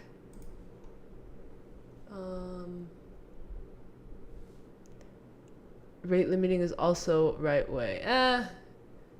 I got convinced it could be also the wrong way, but I mean, I feel like everything can be hacked, but I don't know. Verify reCAPTCHA. I could do this. Oh, but if I have to verify the CAPTCHA. Okay, if I'm doing it in convex, it's an action, right? No, yeah. Add email. I check if the email exists. People can spam for 5 times, but it's a company sharing IP. That's not good. Rate limiting is based on IP.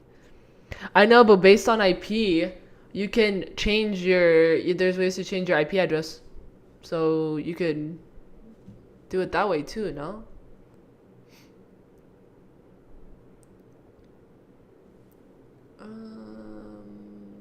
The check. Services CAPTCHA.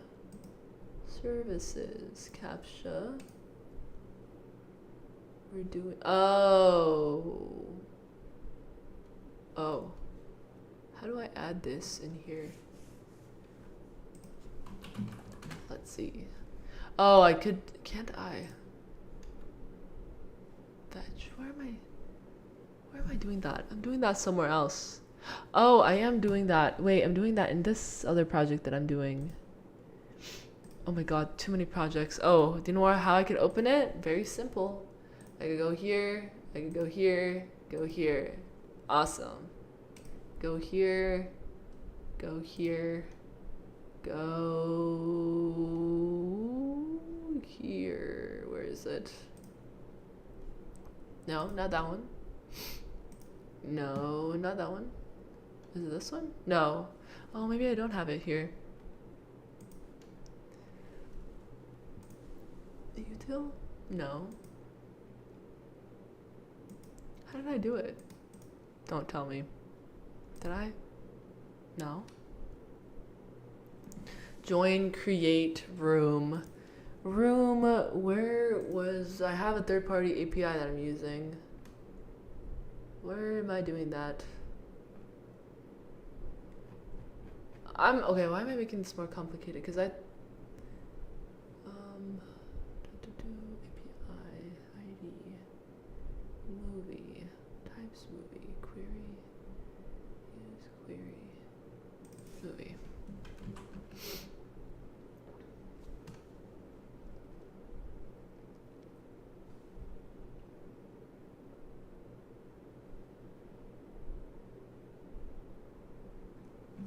Huh. Okay. Oh, wait. Join. That's here.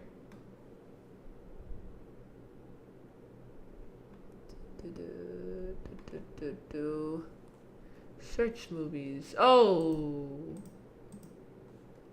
It's a live. Search movies. Right. Oh. Are you paying for Claude? Yes, sir. Or ma'am.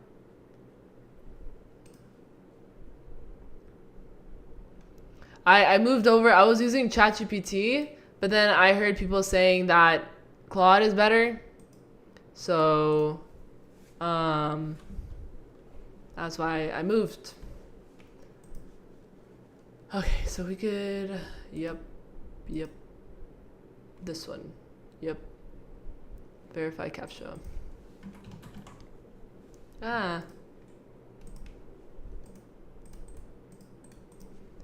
Verify reCAPTCHA.ts. It's a function, right? But this sources. I don't know what am I trying to do again? Content, components. Oh, right. We're in services. We're in CAPTCHA. No. Go back. We're in use cases. Subscription. Right. Oh. Can you zoom? Yeah. Oh, I totally screwed up that. Okay, yep, sorry. Okay, I have this library. I want to use this. Can this work? I want to do that. I could call that. Should I do this on the front end or in the back end? Oh, I need to close this. Oh yeah, I could do it on the front end. Pass in the email. You pass in verify. Subscriber use case. Get. Wait. Oh no, because this has to be done on the server side, so it doesn't really make sense. So would I? Yeah. If I go back here. Okay, so this would be when you call your convex mutation, you should be passing a reCAPTCHA token from the front end. In the action, you should verify the token using your reCAPTCHA secret and throw an error if bad. When you call your convex mutation, you should be passing in the reCAPTCHA token from the front end. reCAPTCHA token from the front end. You should, in the action, you should verify the token using your reCAPTCHA secret and throw,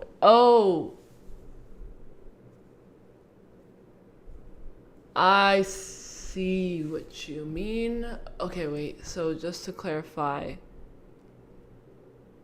Right, so I have to change this mutation to an action, right? Because an action allows you to use third-party APIs. You can't call a API within a mutation. So I have to pass. Okay. If we go, okay. Close this. Close this. Could I, because I was the other way I was thinking, probably not as good. So can't we use that HTTP request? Like I have a endpoint, right, called verify email, verify reCAPTCHA, and just hit that endpoint here and put that before, but then that separates it, which like maybe not as clean, but it is another way. And then so I would do that before I do this, verify it, hit that endpoint. If it does, then add it. If it doesn't, then skip. But like I said, that makes sense. I don't know if that's another way. I think that's what I did for the other thing, and that's probably not the right way. Okay. Close. But I see what you're talking about. You want to pass it in through here. So we want to get it from right, which you are getting from. This is probably a lot easier than it is, and I'm just making it complicated. Site verification. Use enterprise. Recap that, right? Okay, I need to get the token. Token on validate, set token to that. Okay. Set token. Because where are you passing the token? So much for me doing this in 10 minutes. Well, that's okay. This is fun.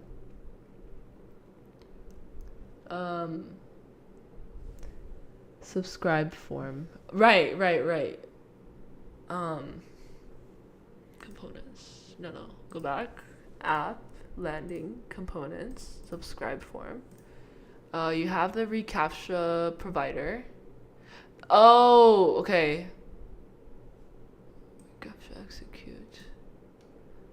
Got you, because it's wrapped in a provider, so you can access it in the form. So when you submit it, you can pass it right there. Got you. Okay. Got you. Okay.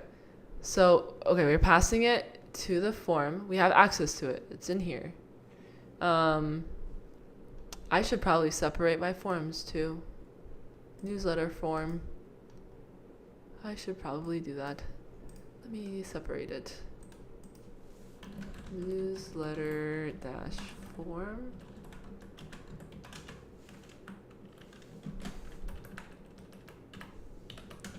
Form. Let's move it so I could clean this up. Refactor. Use needs to be a use client. This needs to be. Okay, let's zoom in more. Let's widen this up. Okay. Now let's just do. Why don't I just do this? And then remove everything I don't need. Okay. Okay. Let's get rid of this, get rid of this, get rid of this. Anything that is after this. Okay. And I need a closing thing I accidentally deleted. Okay. And okay, yep, okay. This should be good. Now I delete this. I replace this with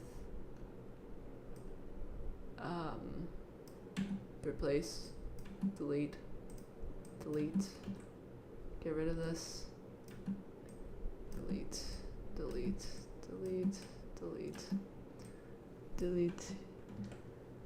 Where are the comments? Who needs comments? I'm kidding.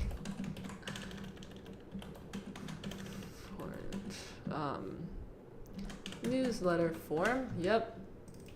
Pass that within here. Yep. So now I can access it. Yep. Okay. Get rid of this. We can, yep, all that is good. Don't need this. Rid of this. Okay. I modularized it. Okay, let's add this. Use reCAPTCHA. Okay. Let's get is pending start transition. Execute reCAPTCHA. Okay. Okay, and then let's see where this is being used. Right here, token, submit form.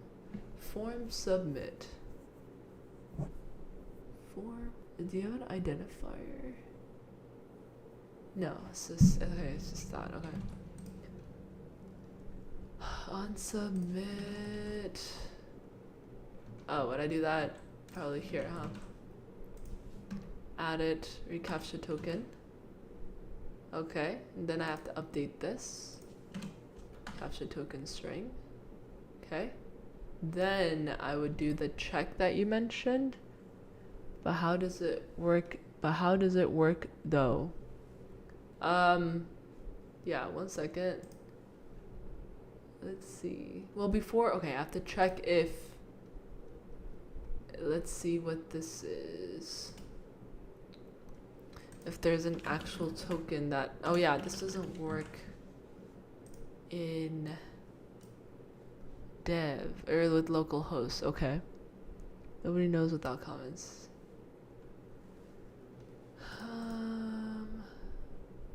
I think the majority of code is uncommented. Especially if you're building your own project. I mean, if you're working on your own project, I don't think you necessarily need to comment. No? Really? I think maybe like lines that might be confused. I mean, I feel like you should be naming stuff, right? Maintainable, readability, and comprehension, yeah. Alright. The token. Right. The token. And then, okay, we need to pass the token and then we have to verify it. Verify with the token and the secret. That's what that is for. Okay. And the verify reCAPTCHA is that other thing, which is that their comments and code is a smell. It means you are not naming. Yeah, that's exactly what I was trying to say. Yeah. I feel like if you can't name, if you don't have good naming, then there's a problem right there. No variables should be named properly too, but both are best practice. No comments. Simple. I think sometimes comments sometimes over bloats your code base. There's like, let's say you have like 10 lines of code and you have to have comments on every line, so that's like 20 lines right there. And sometimes there's lines that it's like, okay, tell me something like here, you know, then make some concise, just take a little effort. I think I like adding comments if, prove me wrong. Comments make sense if it's like something that someone that's looking at the code wouldn't know what that chunk of code is for, and you want to save them time. I don't know, that's my opinion. Every dev is different. Okay, verify CAPTCHA. I just got sidetracked. Okay.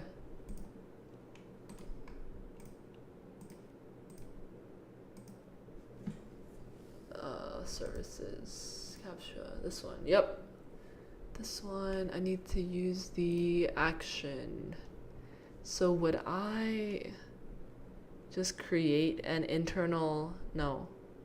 Would I would have to create an action, right? Can I fetch? I don't think so. I just want to use that for mutation. So internal mutation. Let's see. Export action. No, export cons. verify email.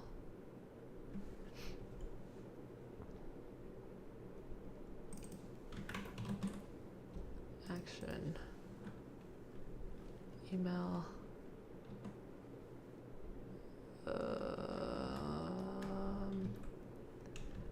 Email. Async. 1, 2, 1. What?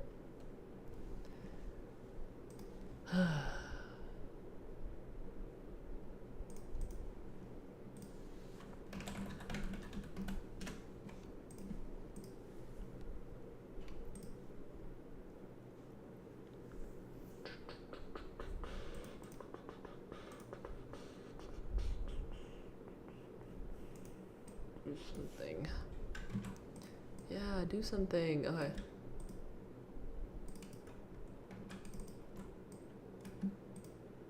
Action. Okay.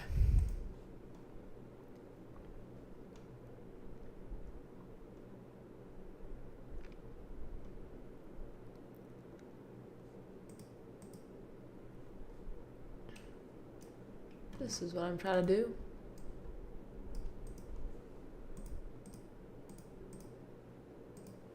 Close, close, close.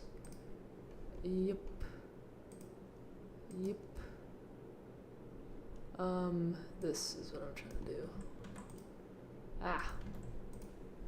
This one. Can we call mutation inside? Yes, yeah. You could call a mutation within an action, but I don't believe you can call a async.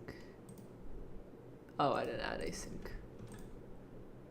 But you can't call a action within a mutation. I believe. So convex works like safe. Yep. Secret. Oh. Secret. And the response. No, token. I need the arguments.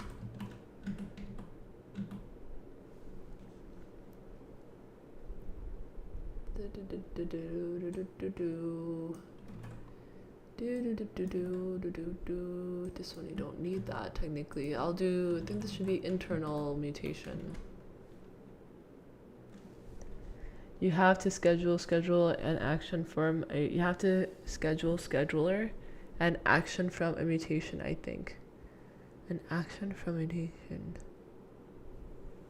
You have to schedule a scheduler. Comics allows you to schedule functions to run in the future. This allows you to build powerful workflows without the need to set up and maintain queues and infrastructure. Run after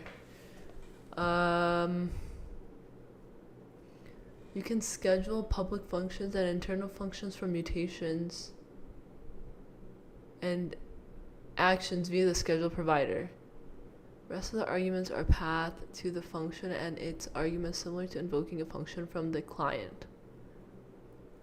Is this new or has this always been here? Schedule from mutations. Scheduling functions from mutations is an atomic with the rest of a mutation.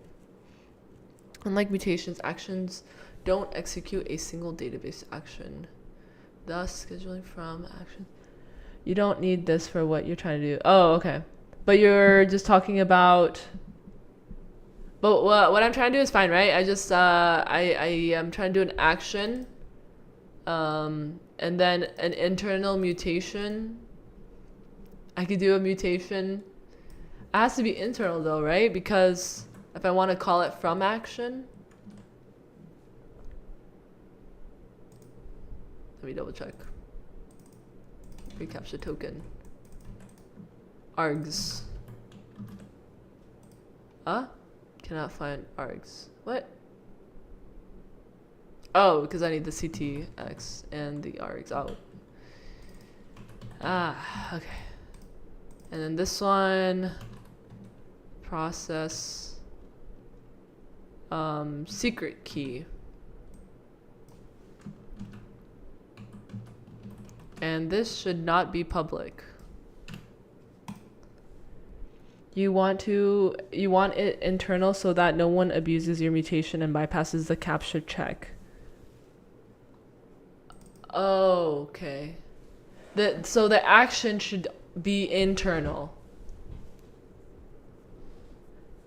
Correct. So I need an internal action.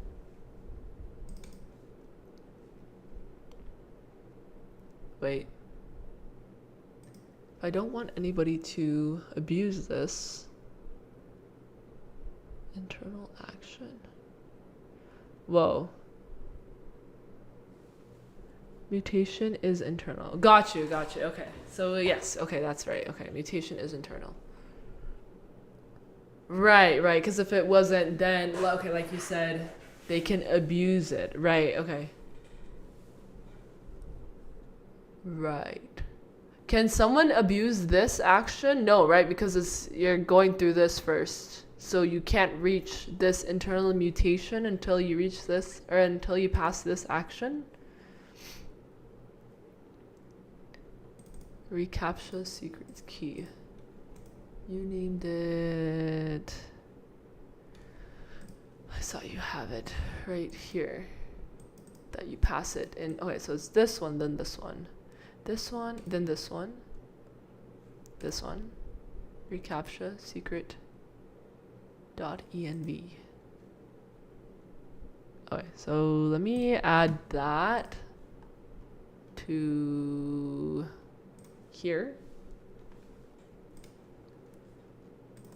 Oh, but this is not client side.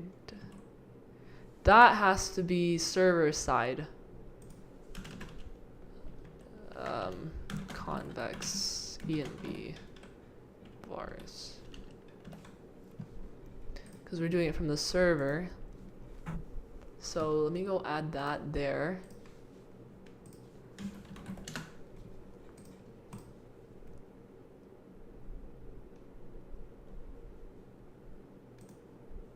One second. Okay. Okay. Okay, dokie.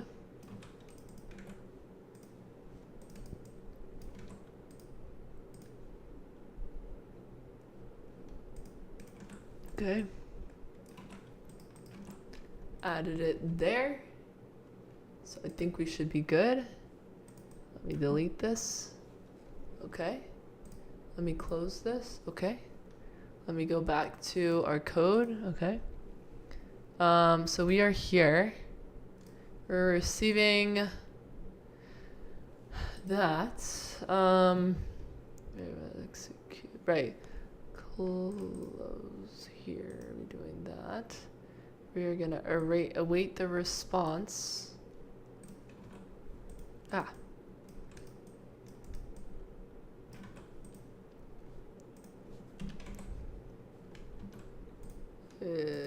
Call that. Okay. JSON response. So if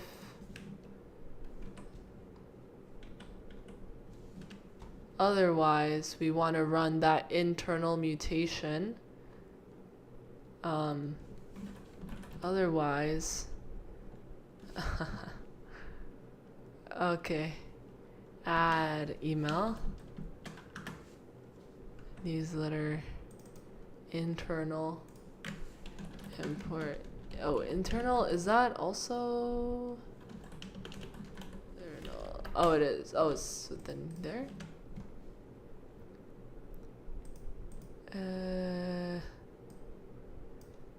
Okay. Email.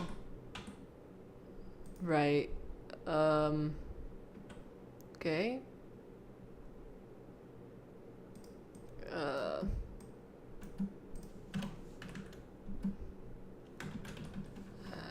to newsletter table. Okay. Okay, and then I have to update this to be verify email, and it's not a mutation, it's an action. Switch that, and then I'm gonna do verify email. It's more likely add email, but that's fine. I see, like that, my naming right there is not the greatest. I need to fix that. But let's see if this works. Oh, by the way, still waiting for, yes, I know. I'm terrible, I'm sorry, okay. Get commits, added, more, added reCAPTCHA check to convex. Okay. Yeah, same. Oh, I didn't even check if it, well, I didn't even like test it. I'm just hoping. Okay, this is, I might have to. Oh my god, it's 2 hours and 30 minutes. Okay.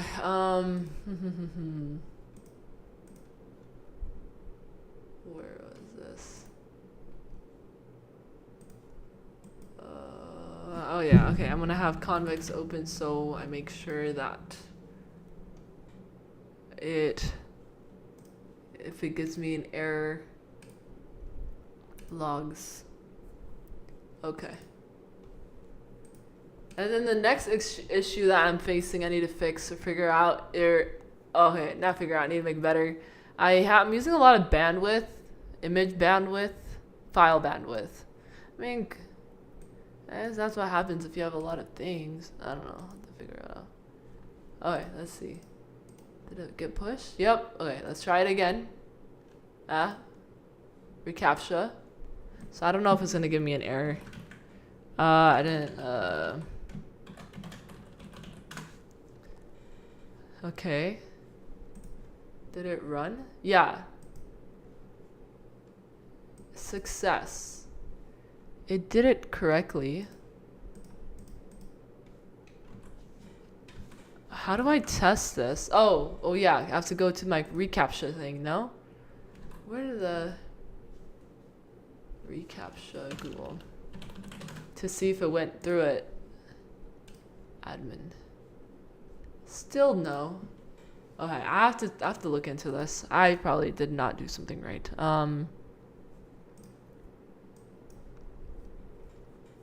Because it's showing the function. If it's successful, it's passing in the token. I'm not sure if it's passing in the token. I need to check that. Pass in the secret key. I think it would have errored out if it wasn't successful. Oh, maybe that's, yeah, I have to double check this. Okay. Okay, I think I'm gonna end it there, you guys. I have to double check it out. I'm not sure. I'm getting a little bit thing right now. I think I need a little bit of a break, but yeah, the code is there if you guys want to check it out. Here, where is it? And then I have to look at this one more time. The code is here. If you guys want to check it out, go, feel free. But yeah, I think I'm gonna end it there. Yes, I have a long list of videos that I need to make. I need to start making them today. I think it worked if it didn't throw an right? That's what I thought too. I don't know. We'll see.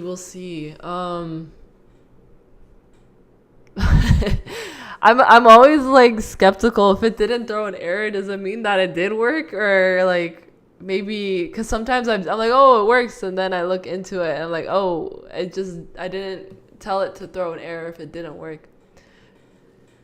But yeah, I'll double check. I think it does. I don't know. We'll see. Okay. Thank you again, you guys, for tuning in. I need to rename the title of this video, like I said, and yeah, keep on coding. Today's Wednesday, right? Yep. Okay. Awesome. Take it easy. Yeah, thank you guys. Have a good one. I'll see ya when I see ya. Okay. Sounds good. Okay, bye-bye.